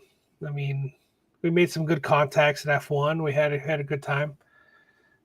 But like I said, we spent less than 72 hours in Vegas. I saw a lot. Food is great. Gambling was fun, but I want to see a little more. So I'm excited. No strip clubs though. Waste of money. Yeah, I mean, if you want to have any type of fun whatsoever at a Vegas strip club, you're talking like you need to show up with at least $2,000. And even then, that's your alcohol bill. That's not even the way we drink. Yeah, that's our alcohol bill. That's not even. Well, our rooms are at Aria. That's an upper level, upper tier resort hotel, right, in Vegas on the Yeah, Strip, that's like high mid. high mid. Yeah, And the conference is as where? Venetian. Venetian. And we didn't want to stay at the Venetian. Why? Because they claim to be luxury, but they're not. Plus the rooms, like I got a discount on Aria rooms versus the discount was better at Aria versus Venetian. Now, how far are we from the conference? We're Being kitty in Aria. corner. Walking, it's like 15 minutes, but taking a taxi, we're there in 5. Okay, so taxi. Yeah, no, you don't. Even if the casino is right next door, literally right next door, you do not walk in Vegas. You find the fastest route possible, which typically is a taxi. F1, we did a lot of walking, but Yeah, was that which we should not have. But on the way back, what happened? We took the rail on the way back. right? That's right. It was a good time. No, we took the rail there, didn't we? Too? No, we took a taxi. We did something. We walked through some of the hotels, took a rail, and then yeah. But a lot of the streets were also closed too. Yep. How do you feel about this Bitdeer Seal Miner A2? 500 terahash. It's a hydro machine mining Bitcoin. Who's asking that? I am. I'm just looking at machines, having conversation. Oh. Seal miner? 500 terahash. It's a hydro machine. Yeah, my only problem. So if you're venturing away from the majors, right? So that would be like Bitmain. That would be like Canon. What's Miner? If you're venturing outside of them, the biggest thing, who cares what the price of the machine is? It's more likely it's going to be either competitive or cheaper. The thing is you have to have a detailed conversation with whoever you're buying from, figuring out their access to the after sale warranty, and then what that even is with these new vendors, new manufacturers. Because we have experienced, even with a new manufacturer coming and they give you this like spiel of what their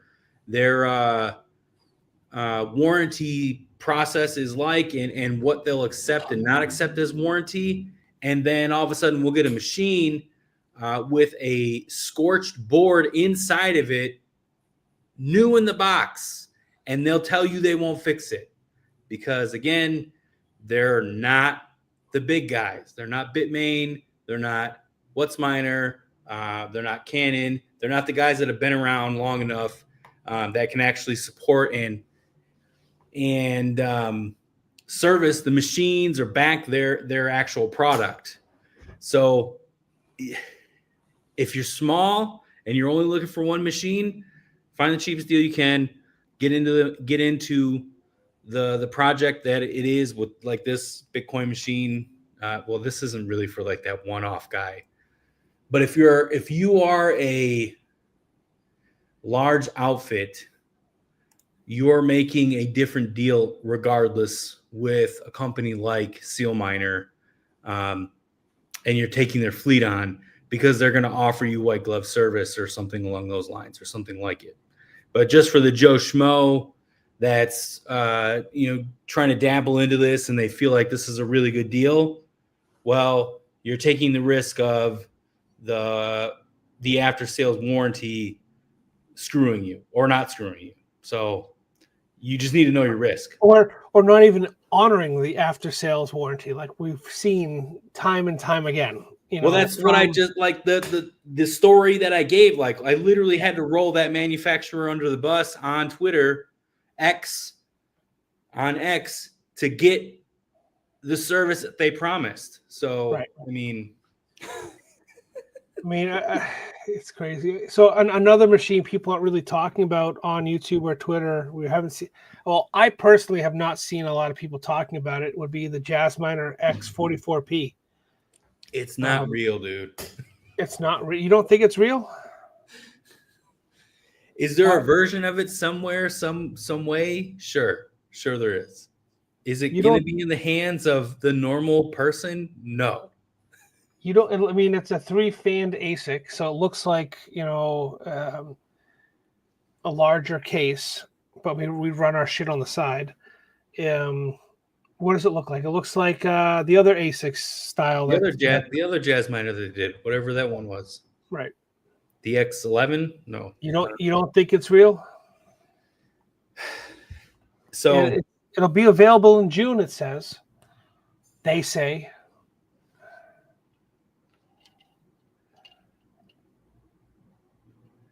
In June. Yeah. So I have a source that I trust pretty good, and they say it's real. But no one has seen it. Other than images that have been created by AI or doctored in some way, shape, or form, no one has seen it. So, I mean, it's mining almost 1 ETC a day.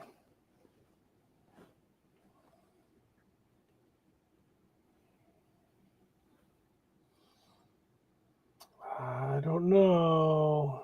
Lots of people are already selling it. I want an E11, but they're still they cost too much. They're still like fucking like $5,700. I mean, in the grand scheme of things, it really isn't that bad. The amount of E9 Pros you fucking bought, we could have bought one of those. We didn't buy them. We didn't buy them. Like, be real.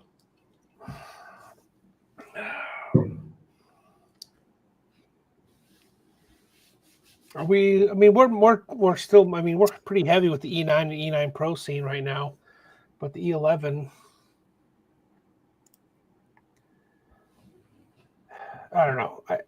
I want to keep hosting for you guys, and I want to keep selling because that's what we built the company on. But at the same time, I just want to mine for myself, man. Now you're on my level. Remember, like 5 years ago, you're like, slow down.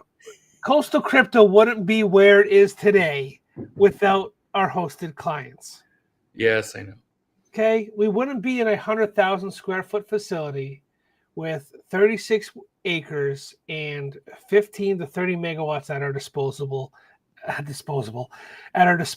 with clients coming in larger contracts under development without the start of our host clients. We owe a lot to our host clients. You guys suck sometimes.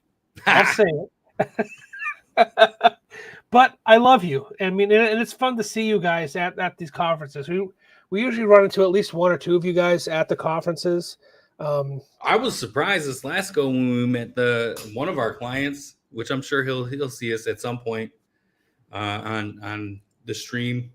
Yeah, he said he's coming out to the car show too. Yeah. So, oh. Yep. Well, he said he was going to come out to the last year's one. He didn't end up making it, but he stood next to me and I'm like, hi.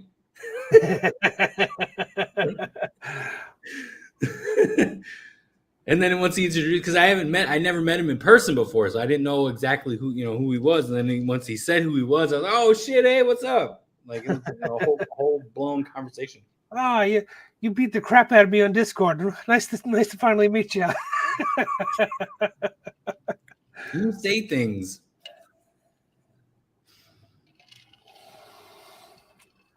But yeah, I mean the meet and greet's free. Come join us. Come hang out. Come see at least the front half of the facility. For safety reasons, we can't really bring you guys back to the mining side of things. It is an industrial facility. It is 100,000 square feet, and there are some serious power cables that are just running through the building. Where is it? When are we doing it again? June 21st. June 21st. June 21st. Okay. And if you can't make it out here, Mark, I understand because we have like back-to-back shit constantly. I mean, so we have Hyperfest. If we decide to go to Hyperfest, it may. Yeah, that's the only one that's really in the air. I'm not gonna not go to my own fucking thing. Like, doesn't make sense. Well, we have Hyperfest. Hyperfest is the big car event here in Virginia at the Virginia International Raceway. We're going with Huddle Auto Works, and then May we have Vegas and Bitcoin conference.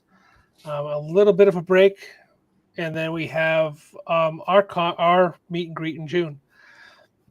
So it's a lot of traveling for you. If you guys aren't aware, I'm at the facility in Virginia. Mark is out in Arizona. So whenever we do these events or meet up, Mark is usually traveling back and forth to Virginia. Mark travels far more than I do. I give him a lot of credit for it because I don't know if I could travel that much. I'd be sick every other week. It's literally ruined my life, but I'm here to do it. I'm doing it. No, don't. Come on. You're going to make me feel bad now. Well, I'm going to start crying. Mark, you make me cry. Sorry. You haven't had enough tequila yet to do that. Yeah, sorry. You're right. I'm not there yet. But yeah, no, it's coming up in June. We got a lot going on, but we're doing it for you guys. Give you a chance to, shake hands, talk to talk, walk to walk, see what we got going on. And if you got a car and you want to show off your car or your bike, come on down. We're car people. We're bike people. I love Harleys. I love hot rods. Come on down. We're all about it. It's a free event. Why not? Oh, you have access now too. Look at that. You gotta put a link to this shirt in the thing in the chat. I did. It's in the chat, but it's not on X. Oh, it's this one right here. Coastalcrypto.mining, the shirt. Yep. How can I copy that though? I will send it to you in Discord. Hold on. No, send it to me in text because that's how I'll do it on X. Oh, God damn it. Well, I got to send it to myself on Discord, copy it from text. Because I'm an Android user. My phone is not linked to my computer. I know it can be with the Samsung Dex, but it's not.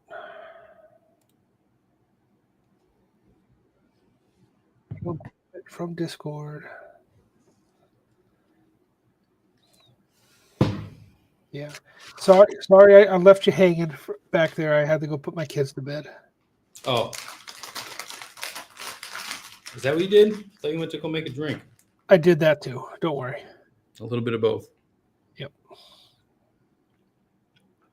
My wife is out doing her thing, enjoying herself. So I'm here drinking and on a live stream with you. With the gays? She is with the gays.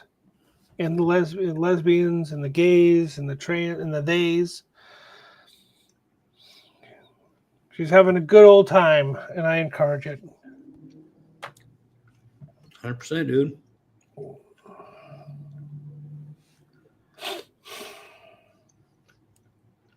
There is 11,587, 89, 90, 91, 93 people watching on X.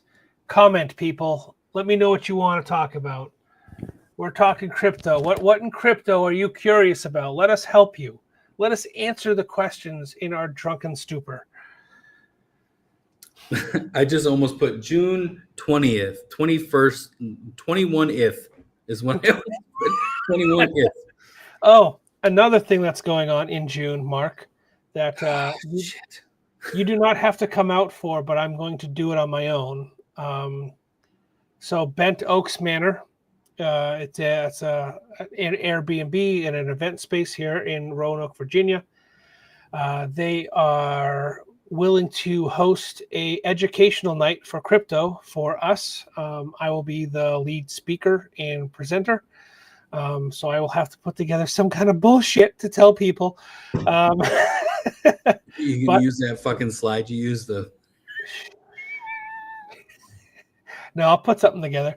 But no, it's a small event at Bent Oaks Manor. I haven't really picked a date yet. It'll be sometime in the beginning of June, prior to our car show. So I'll be able to pitch the car show during this event, meet and greet during this event. But I'm just gonna, stand up there, a couple slides, and answer some questions about crypto, and hopefully, help guide some people, and turn away their fear. Crypto's not scary. Crypto's been around for quite some time. I mean, blockchain technology was invented in the 70s, so it's nothing new. It's just new to a lot of people. That's all.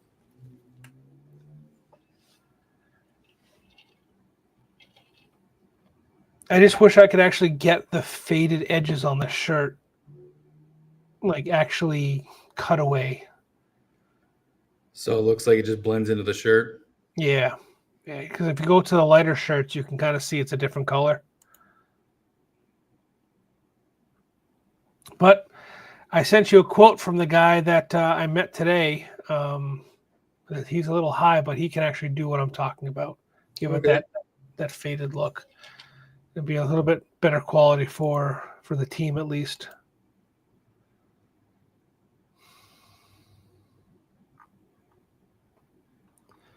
But too bad we didn't take any videos from the last one.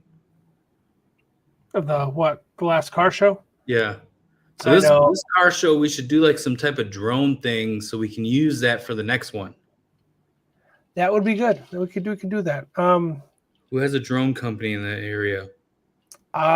In the area, I don't know, but I can. So, Jeff, the president of the BNI chapter I'm part of, yeah, he does photography. And then my cousin in Massachusetts, he does drone photography. I can ask him to come down. So we have options, but we also have time. Yeah. It's literally like a month away. It's crazy. Well, it's a little bit more than a month. It's almost 2 months. Okay, semantics, potato. It gives me enough time to plan. And for us to fund. But yeah, shirts are available. They're all $20. It doesn't matter what size they are. I think they're all $20. Yeah, they're all $20.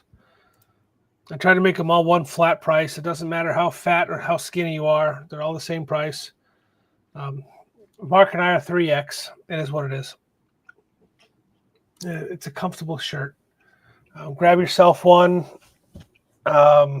Collect them. I got a couple of shirts left over from last year. Wait, y'all are live again? What? Somebody just responded. Wait, y'all are live again. Where do you see that? On X. Well, it's not. They're not showing up on StreamYard anymore. I don't think. Yeah. I don't know what's going on here.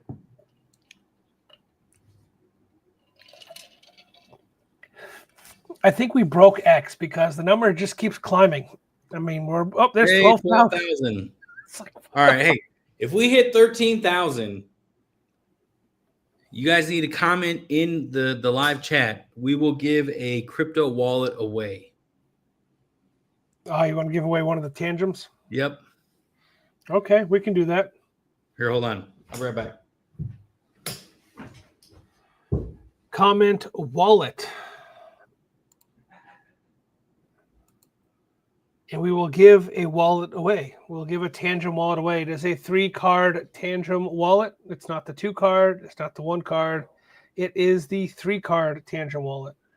Comment wallet, and you could be chosen to win it. How about that? Does that work for you? Comment wallet on X or YouTube. Once we hit 13,000 on wallet. Here it is. It's the 3-card one too, so it's like a fancy one. I literally just said that. Oh, you did? Yep. Hold on here. Oops. Works on your phone.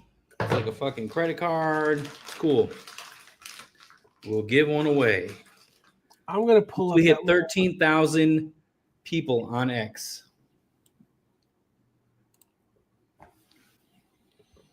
Where did it go? Where did I put that wallet?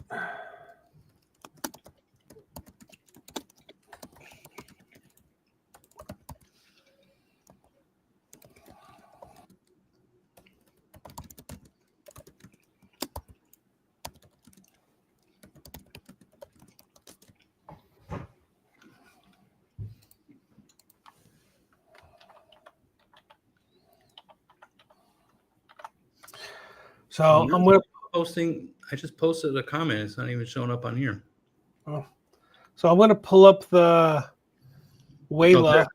or Waglayla wallet, the fucking dog, because every time we win a block, it barks. It's hilarious. So I'm gonna pull it up. So hopefully you guys can hear it. Oh, did you hear it? Yeah. It's hilarious. As I'm talking, it pops up. That is hilarious. We are mining this new coin with 2 KS3s. We're solo mining. I started a couple hours ago. We're already up to 5,041 coins. The fuck? But it's hilarious. I mean, my daughter loves it. She thinks it is the greatest thing since sliced bread. You know, every time we mine a block or we get a payout, it barks.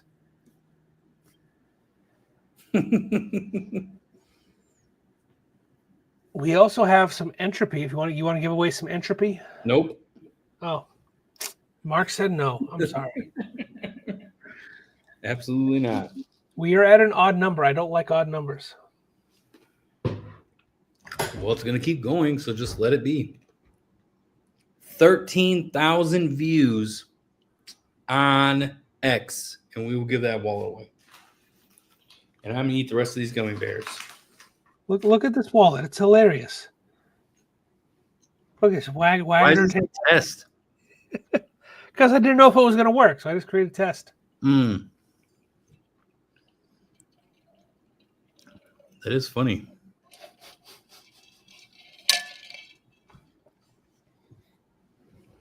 I mean, but we've been hitting blocks fucking left and right.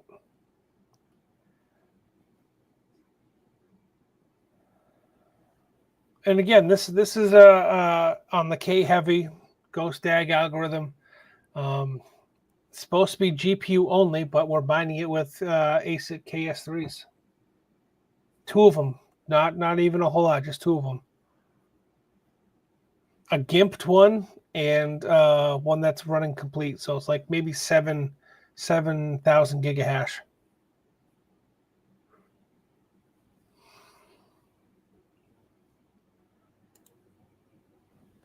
Not a whole lot there.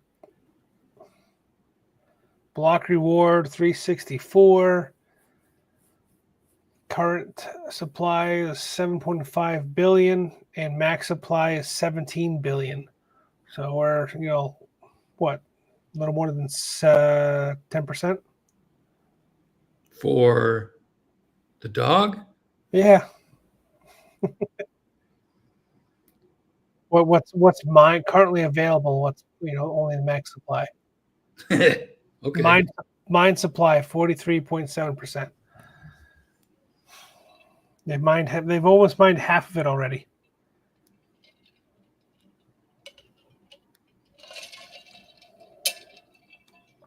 But they built a wallet. It's not some like bullshit, hey, here's a Solana wallet that you just you add a. Well, it's not some web wallet either. Yeah, no, it's an actual wallet. Wallet, boom, did it.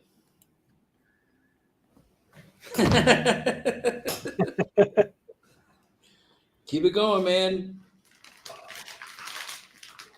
TVR, what's new at the farm? Where do you see that at? I just posted it. TVR just posted it. What's up? Wallet. This thing isn't updating like it's supposed to be.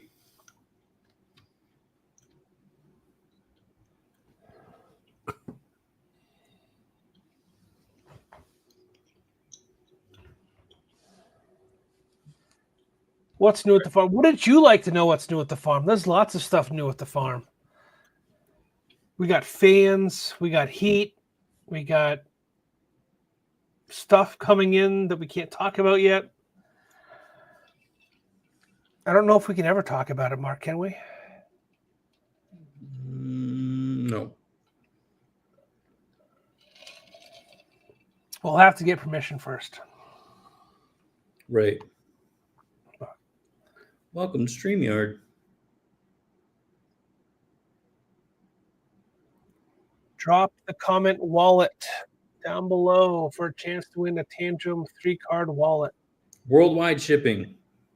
Worldwide shipping, Mark says. He says that because he knows I'm going to have to deal with the shipping.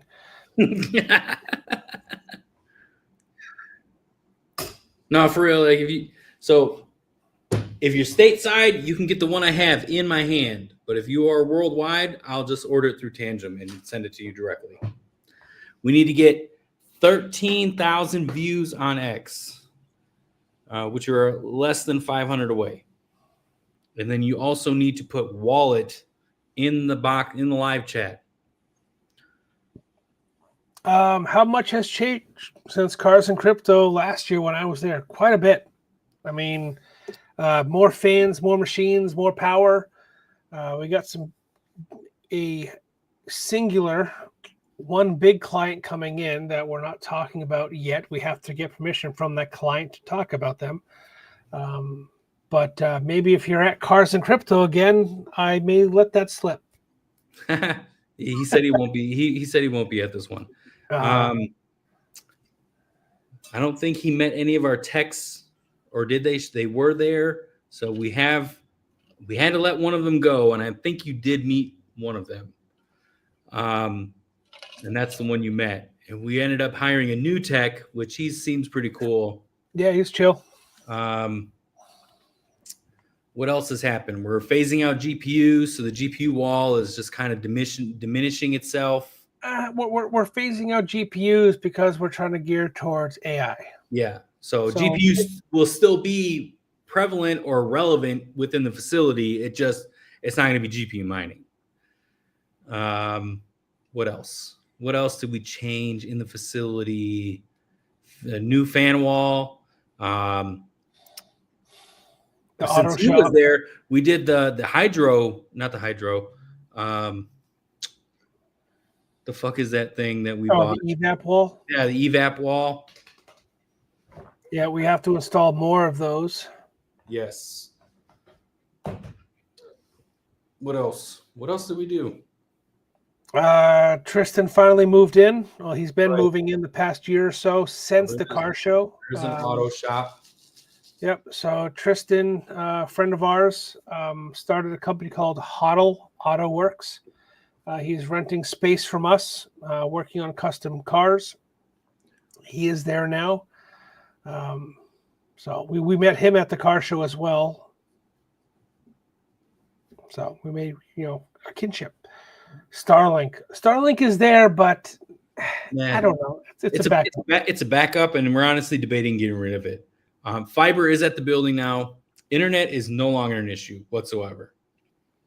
Now Internet's not an issue, but the internal networking. Yeah, we do. Yeah. We still have some work to do on the internal switches and stuff, but reliable internet it's there, and it's there to stay. Yeah. So that's definitely something that's a long time coming, and finally in the facility. So Starlink is like a backup, but then the internet that we had previously, which was T-Mobile, is also a backup. And now we're just trying to figure out which one we need to get rid of, so we can cut costs basically. Yay! You're about to hit your 13,000 mark, and only one person has commented wallet. Oh, there's been a couple. Is there? Yeah. We got a couple. They're on YouTube. But yeah.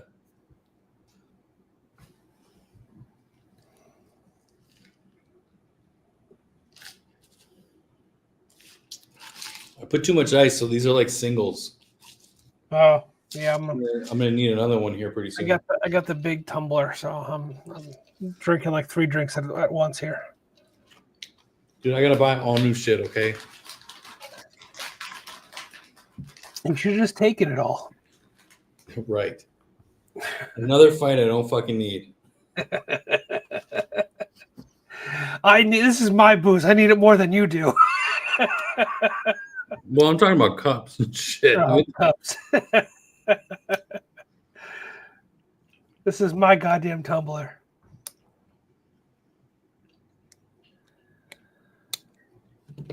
Oh man. 200 more views. I honestly think they're all AI bots. Probably. X is scamming people left and right.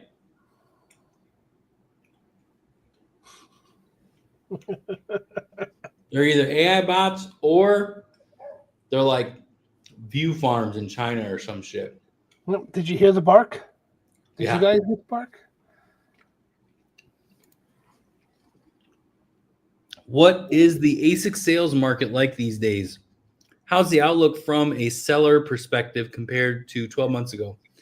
12 months ago, the market was completely positive.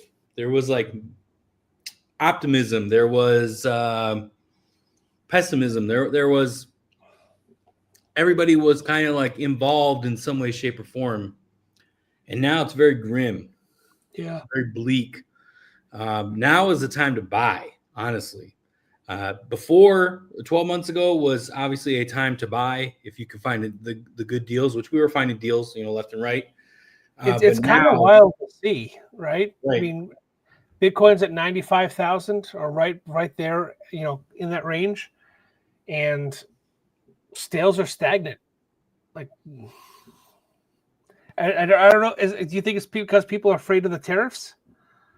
the tariffs have something to do with it, sure. Well, and that's the thing too. It's people are uneducated because the tariffs they do have a little bit of an effect, but there were tariffs before these tariffs, and that's the thing too. Like most of these ASICs, yes, they're manufactured in China somewhere, but they're not housed in, and some of them aren't even manufactured in China. They're manufactured in Thailand and in Indonesia. other Eurasia countries. So the tariffs, because crypto is so centric in China and all the manufacturers have some type of connection with China or Hong Kong, they feel like this is going to be a drastic thing that's going to affect the entire market and drag it down. It honestly just shows how uneducated the market itself is. Because you buy any Antminer right now, any newer one, you get that the box comes over, shipped, literally says made in Thailand. Made in Malaysia. Like Bitmain has more than enough manufacturing facilities. We're about to hit it. We're 3 away from hitting 13,000. One up, there it is.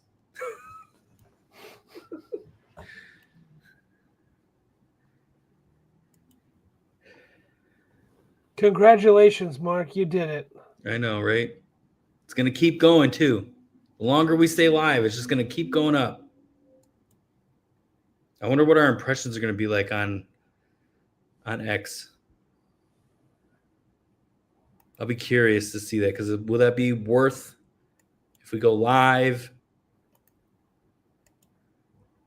Yeah, do we go live on X or do we go live on YouTube? No, we do both. We do both, but then we figure out whatever X is doing. If we can get 5 million impressions, we then get monetized on X, and then it's free ASIC giveaway every other live we do, because X pays. Also, maybe a lot of ASICs stuck in ports with the banned components on control boards or whatever. Yes, we are experiencing that. Customs does not know what the hell they're doing, and that's just that's the name of the game. That happens every so often. So it's just you got to deal with that as you get it. Yeah, we've been fighting an L9 order for like months now. It's been pissing me off. Fun times. Fun times. Just give me my equipment so I can give it to my customers.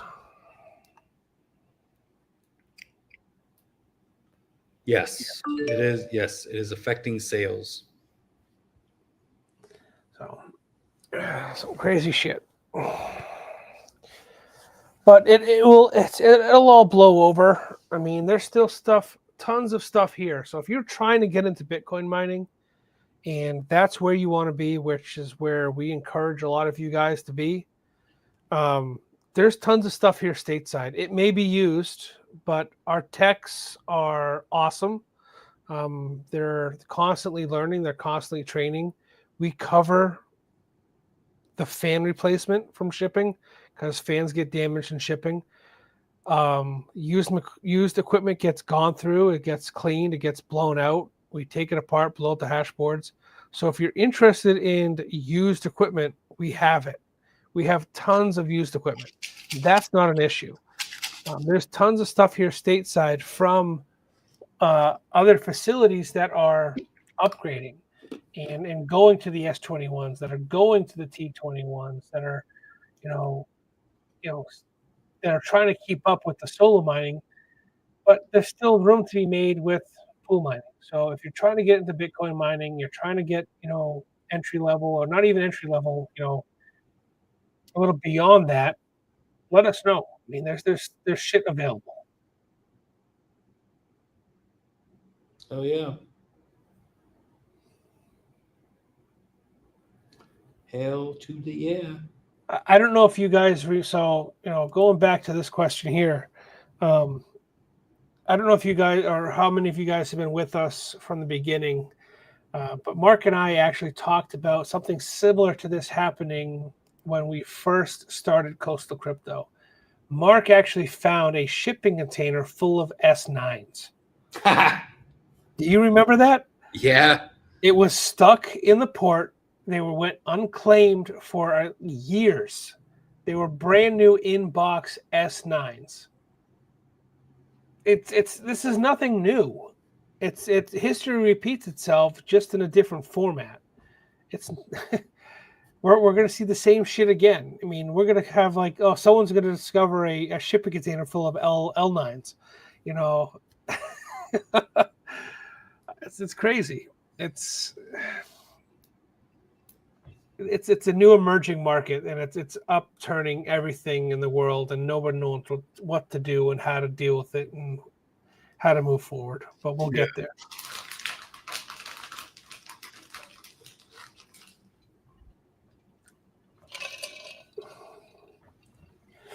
It's rude to eat on a live stream. What are you eating as I'm drinking?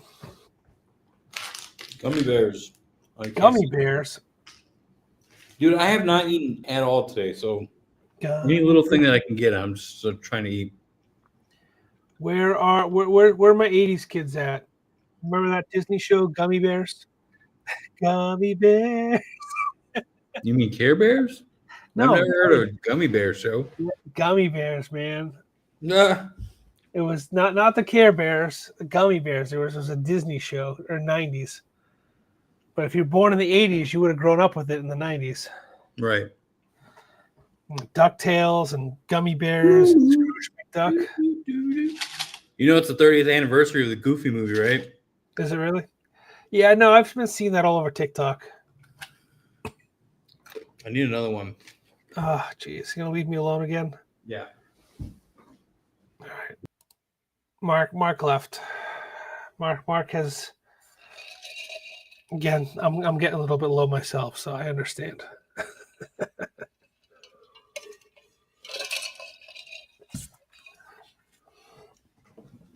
Yeah, it's interesting times in the crypto space. I don't know what the right answer is, other than wait and see.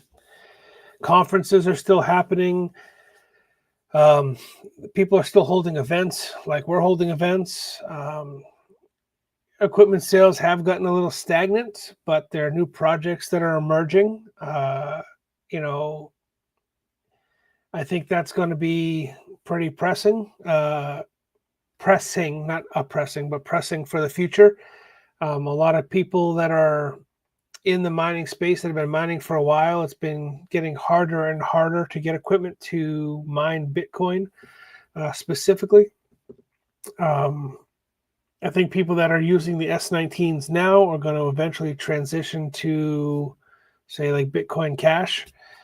Difficulty level wise, power wise, consumption wise, and then the newer equipment, for like S21s and the T21s and whatever that may be, the hydros, the immersion equipment, the shit that runs on 277 will be more for the industrial miner, people that are hosting it at facilities like ours that have, 10 plus, 50 plus machines. It's going to be difficult for people to mine Bitcoin at home. I mean, yeah, they'll have the lottery miners. I think those things will still be pretty popular. But the bigger machines are going to be difficult to run at home. So you're going to be seeing a lot more used equipment mining altcoins. So, or, we'll see miners being like the Caspa machine mining other coins other than Caspa, like Entropy X or Bungo or Cedra. And a lot of that stuff's going to be converted to Bitcoin. Bitcoin's not going anywhere, but a lot of these other projects are going to be used as a testing ground to get your hands on more Bitcoin. I think it's going to be a lot of e-waste, a lot of electronic waste that's going to be repurposed to come about. But what's your BTC difficulty prediction? You can bring up the chart. I don't want to bring up the chart.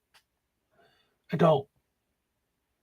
But Bitcoin difficulty is only going to go up. It sucks. And it's going to make it harder and harder for the home miner.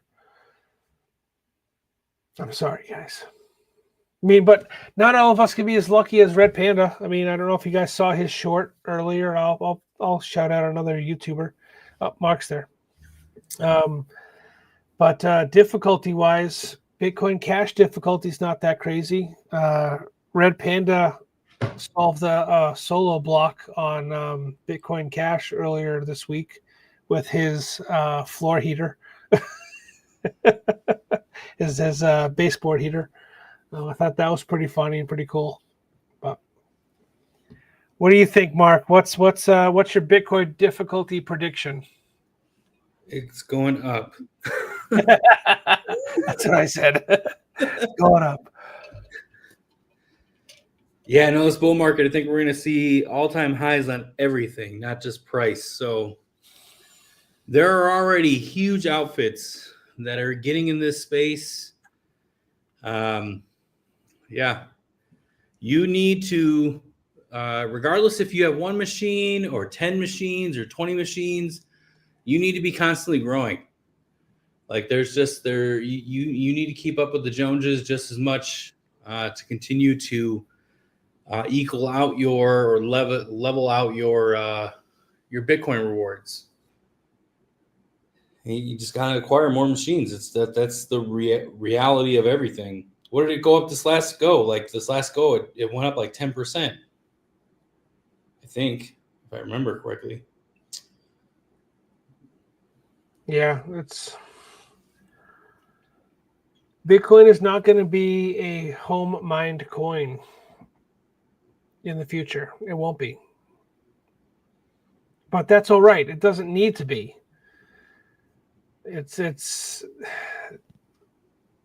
Bitcoin is if you believe, like if you follow Michael Saylor, it's the end all be all. Michael Saylor doesn't mine Bitcoin, he buys it. We mine Bitcoin now because we have a facility, then we invested in the mining field. But yeah, it's difficult to predict. It's difficult to see what the future holds. I mean, I wish I had that hourglass that predicted the future. Well, we'd be wealthy, like beyond wealthy if we did. Yeah, I mean, we've gotten lucky a few times in the past, but we've also struggled a lot more than we've gotten lucky. Coastal Crypto was founded on Dogecoin. Like, I sold most of my Dogecoin bag to buy miners to start Coastal Crypto and pay for our first 2 buildings. That's how Coastal Crypto started. But as we've grown and as we continue to grow, Bitcoin continues to play a bigger and bigger part. We are spec mining some other coins, like we talked about earlier in the live stream, talking about Entropy, talking about some of these other K-heavy algorithm coins. It's not bad, like, to acquire altcoin machines. Like, no, it's not. I mean, it's a play for the future. Like, let's get these machines. Let's figure out what they're mining, and how are we flipping them? Are we flipping them to USDT, or are we hedging our bets and flipping them to Bitcoin? And hoping that Bitcoin goes from 95 to 200K.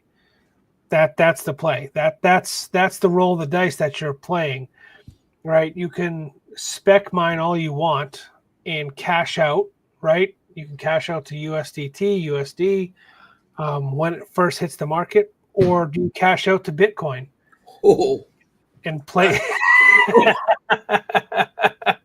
and roll the dice again with the hope that Bitcoin hits 200K, hits 500K.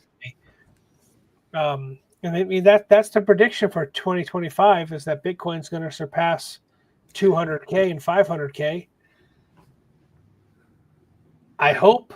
I don't know. I'm not holding my breath. I'm playing it as I see it today. That's how I'm doing it. I mean, 10 years from now, they're analyzing that Bitcoin's going to be 3 million per. 10 years from now, on the low end. Right. If you follow Michael Saylor's predictions. Right. So but think about the inflation at that point in 10 years. How much is that going to be fucked up? It depends, really, right? It really depends. We'll be looking at $1 billion like it's $1 million. Think of that. Just stop and think for a second. In 10 years, what $1 million is today for most people, we'll be looking at that as $1 billion.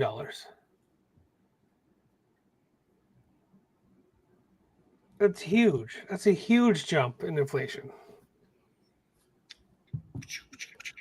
Yeah, we haven't even seen like the full repercussions of what this last executive office did in the States with the amount of money that they've printed, and like we really have not seen the full effect of all of it, even with what Doge is doing and eliminating waste and fraud and things like that. So it'll be very interesting to see how things kind of go forward. I did not put that much in here. I don't understand how this is that bad. I changed it up. We're now squares. We're squares. Fucking square. Yeah. I don't know. Do you know what sounds awesome? And I've been like craving the last few days. I don't know, K-pot. Yeah.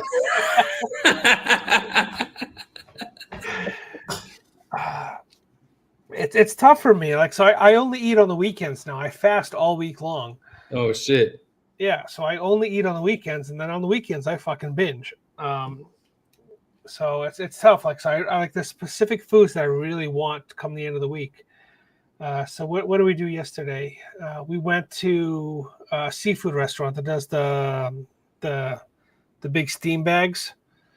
So we did that. That was huge. We had some Alaskan king crab and snow crab and shrimp, and that was awesome. But like right now, I'm craving a steak, like a rare, bloody steak.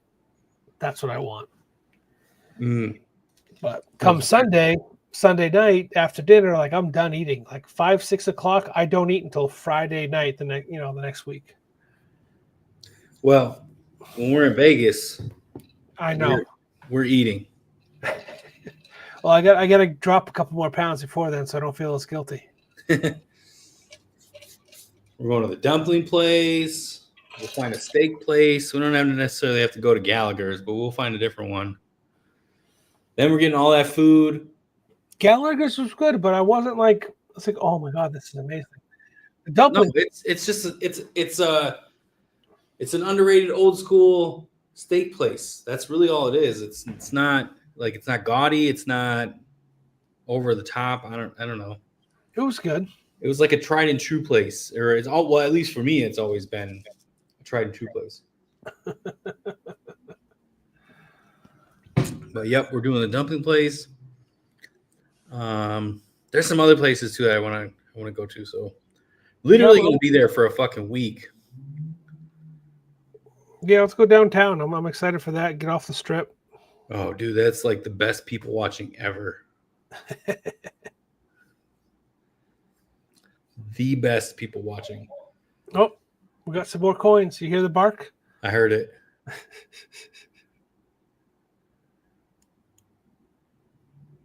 I cannot get my Telegram to show up. It's kind of pissing me off.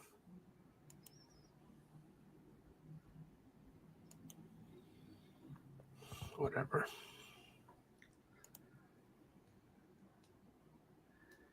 BTC difficulty. Yeah, it's just going to continue to go up.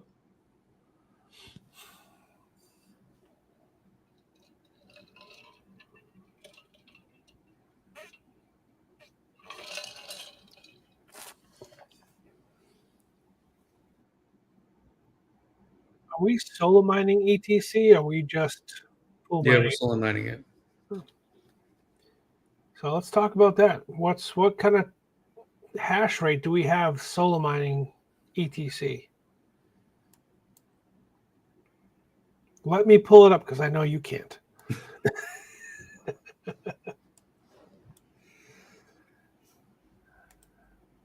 Let me see here. Let me see.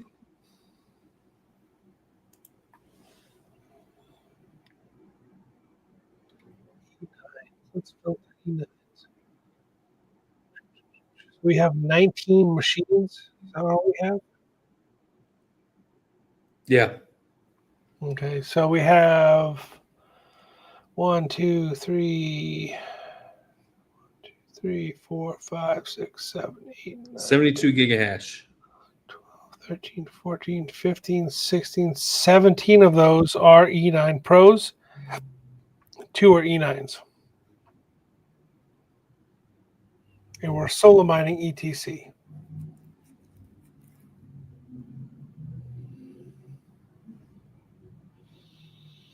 I mean, it hasn't been doing too bad for us. No, we have mined 42 blocks since starting at the beginning of the month. I think that we could have mined more if we just pool mined. You think so? Yeah, because there's a calculator. Yeah, but those calculators are always kind of like hit or miss.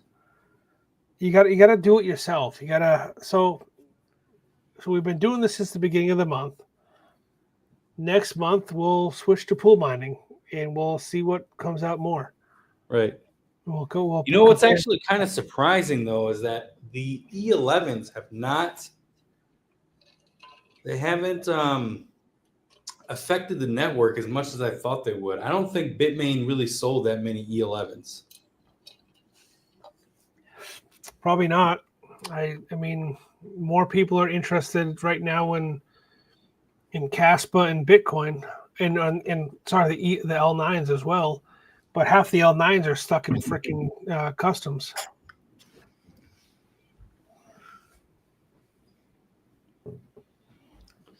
I mean, you can get L9s here stateside, but it's super difficult, or you're going to pay a premium. Oh, a substantial premium.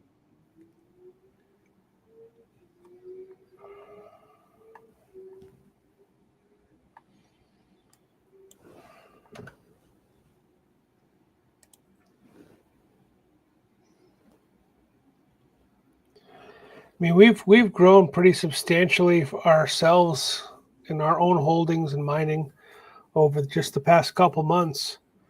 I mean, we have over a half a megawatt of equipment just mining for ourselves now. Right. Yay. That's if you guys are new to us, new to our channel, that's big for us. I mean, we built our company around hosting and providing sales and equipment for customers. So we've slowly but surely been adding to our own mining hash rate. But yeah, it's cool to see the progression. I appreciate all the support you guys have given us. You guys have been awesome. But as time goes on, we'll see less and less hosting equipment. I'm sorry. At this facility. Maybe there'll be another facility in the future that we open up the doors for hosting again. But right now, we're focusing on growth.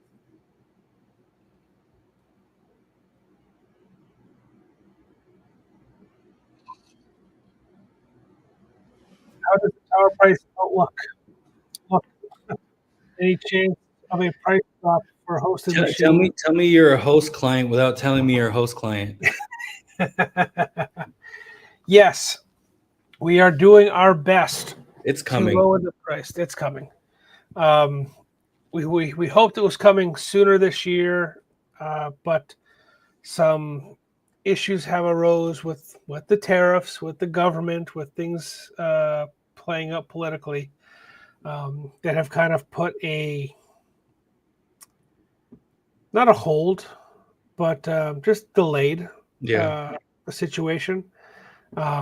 Big things are in the work that will bring us to the next tier of power consumption so that we can then lower the rates for our OG host clients. It'll be cheaper, but I mean, let's not expect like bottom of the barrel pricing or anything. I mean, literally, yeah. I mean, you want to turn on like 2 megawatts worth of power, then we can have a conversation. Right. But host clients, there's an upcharge, not a huge upcharge. We try to be competitive with the other host facilities that are out there, and that's our goal, is to be competitive. We know that we're high right now. We have a rent to pay and we have bills to pay personally, so there's you're not they're selling power to not make money. But we will be competitive with what is out there. We've already had conversations with other host facilities. We know what they're charging. We know what they're paying. So we will be competitive. It's just get more consumption online. We will be the cheaper of the ones that are like out on the, proactively ship posting on X in some way, shape, or form. So we will be cheaper than all of them. Stop trying to cause shit with people, Mark. I'm not. I'm just like the ones that are visually in the space regularly. We will be cheaper than them. I mean, our numbers keep climbing. We're about to cross 14,000 on X. Do we keep going? Yeah. Let's wait until it teeters out. What happened here? I don't know. I gotta go to the bathroom, man. Go to the bathroom then. I don't know what to tell you. We've been live streaming for 2.5 hours. My wife's gonna get home and she's gonna be like, "What the fuck are you doing?" It was last call 2 hours ago. Why are you still online? I'm surprised she hasn't commented yet. Really? No, she hasn't even checked in? No. She's having too much fun at the Pride Parade. I'm happy for her. She says, "I'm at the club. I had 1 beer and I'm fine, having fun." Do you regret or think it was a great move for the Virginia location, or do you wish you went elsewhere?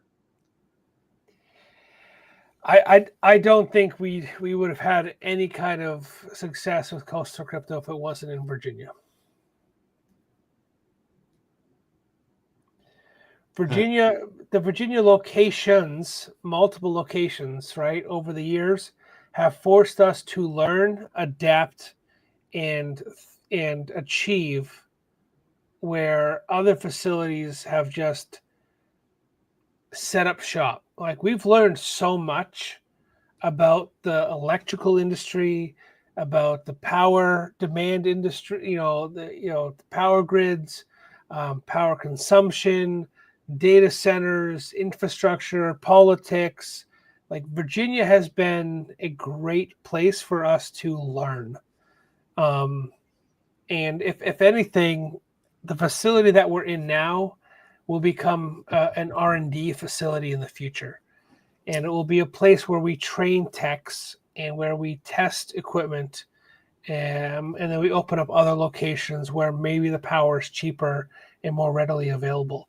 But there's still headaches and issues within those states as well. Well, it's also trust too. Like, who do you even trust? That's a hard. Like, neither one of us are moving to another state to figure something out, right? Like, so who do you trust to help flagship that? And the people that we have trusted in this industry and trying to move to different levels, like, not to like talk crap or anything like that, but that, like, the only people we've been able to trust is ourselves for the most part. Like, there really has been a handful of people that have helped. And we are quick to open our doors. We're all about the crypto space.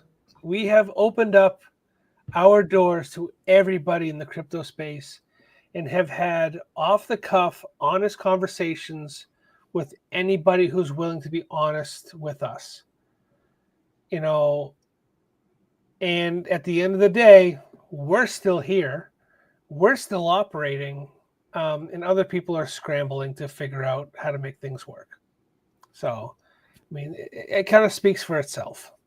So the short answer to the question is no, we don't regret it. Do we think it was a great move to our facility that we have right now? 100%.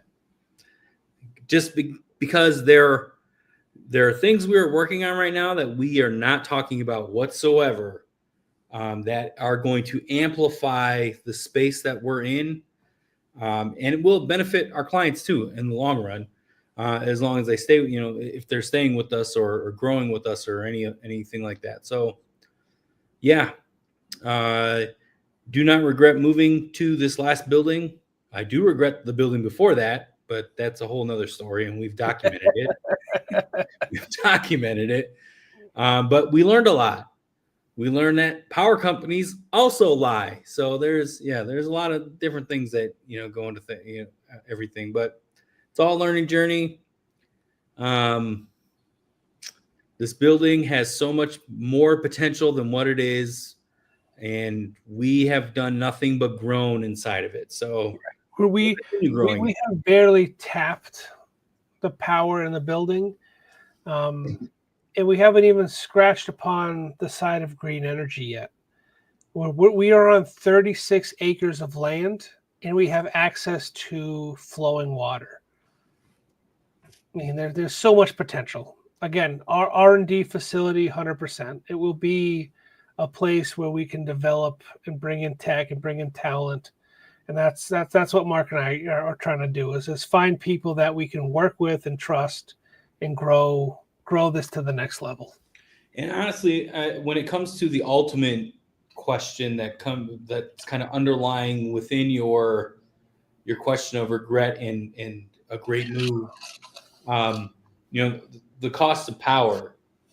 Obviously, Virginia has its limitations, and the whole reason that their limitations are in place is because Virginia is a booming state for data centers. And so, like, Virginia put in rules and regulations. So once data centers that are like playing ball, they can't really do too much shopping until they've consumed a large amount of power. And so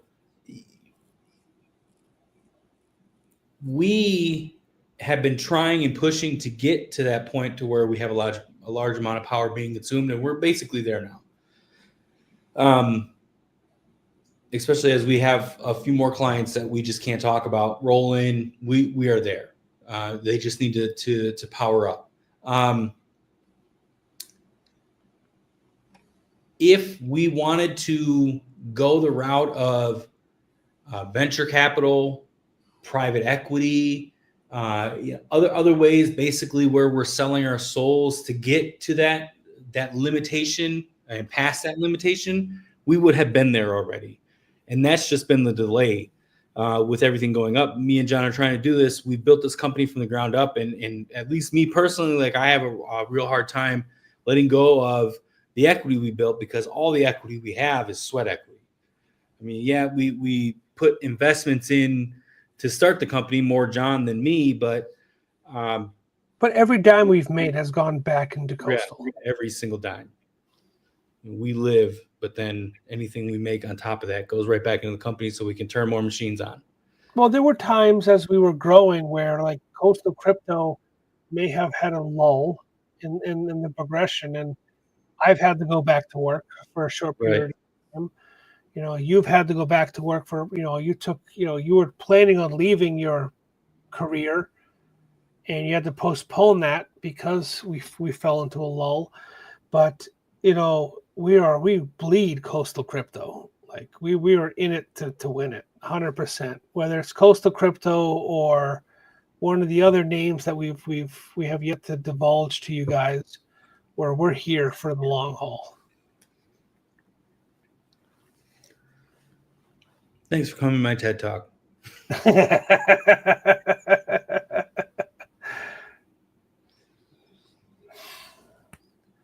And I think TED Talk's a little more structured, Mark.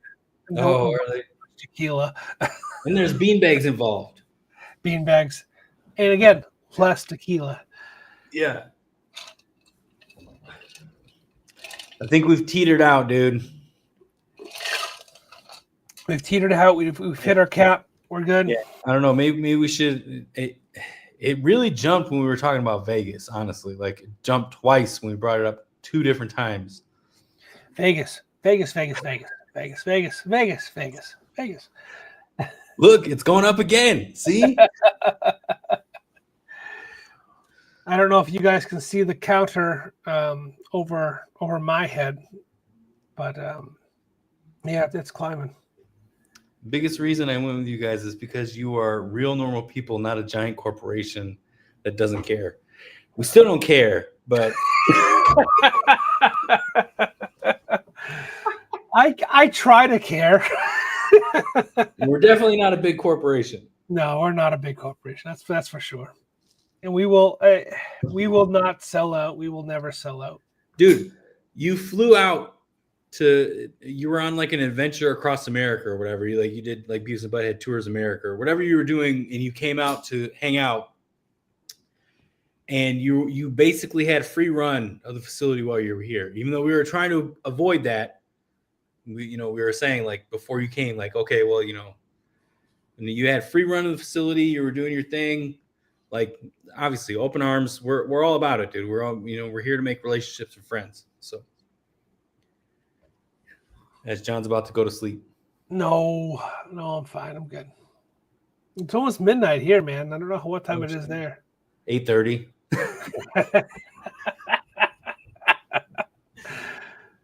I've been up since 4 a.m. with my goddamn dogs. Oh, screw that. I got up at 9:30 today, though. That was pretty early. Yeah, I mean, I'm usually up at like 5:50 every day during the week, but you don't have any animals with you anymore, do you? Application for strategic partner. I'm a nobody with no resources and nothing to offer. Located on the opposite coast and unable to relocate. I look forward to working with you in the near future.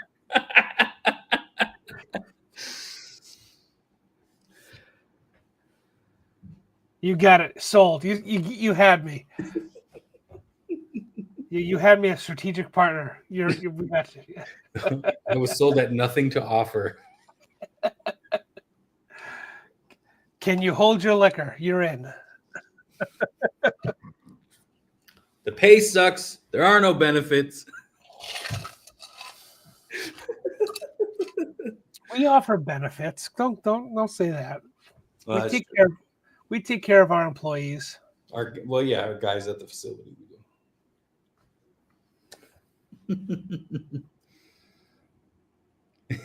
He's like, I don't even know if I can do that anymore.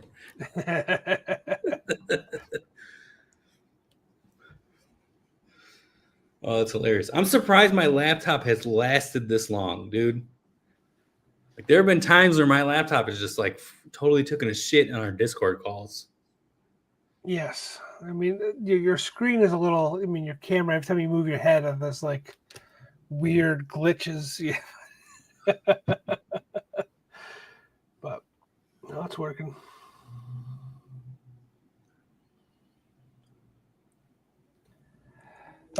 Crazy stuff. Yeah, no, I think we're teetering out. I think we capped off. I think we're not climbing any higher here. Um, big events. Recap here. Don't throw away your KS machines, your Casper machines. Reuse them. They can easily mine other K heavy algorithms like entropy or Cedra or WAG Layla, whatever the hell it is. Spec mining is definitely a thing, and I think it's going to become more prevalent with ASICs as time goes on and GPUs kind of teeter out. So spec mining was huge for GPUs. I think we'll see a lot more spec mining for ASICs in the future. Big events for us at Coastal Crypto is our car show, our meet and greet. It is a meet and greet that we invite you to bring your cars to. If you have a fun car or something you want to show off, bring it on down to our facility in Buchanan, Virginia. It is June 21st. We are here. Our doors are open. We'll have food and drinks and all sorts of fun things. And Mark and I will be doing a happy hour after that.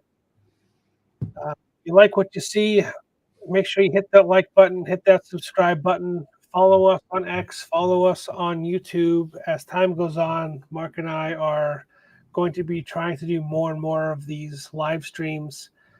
Mark and I have a competition going on between X and YouTube. I'm supporting YouTube. Mark is pushing X. And right now, X is in the lead because Mark is a cheater.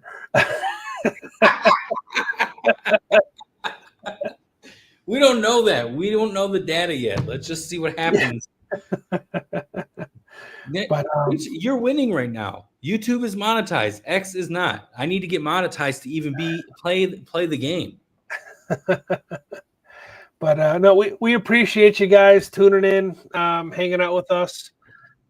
Make sure that you check out Discord. If you need a Discord link, reach out to us on X if you want to be invited to the Discord chat. Or you can message us on the website at coastalcryptomining.com. There are shirts available for the car show coming up. They are limited quantity. They're print to order, so just let us know if you want one. And we're always here to help, here to answer questions, here to help you grow, whether you're hosting with us or hosting with somebody else, or just want to get in on the tea and you just want to know the situation, let us know. We love the information. We love sharing with you guys. We love talking. And, until next time, we appreciate you guys. So peace out.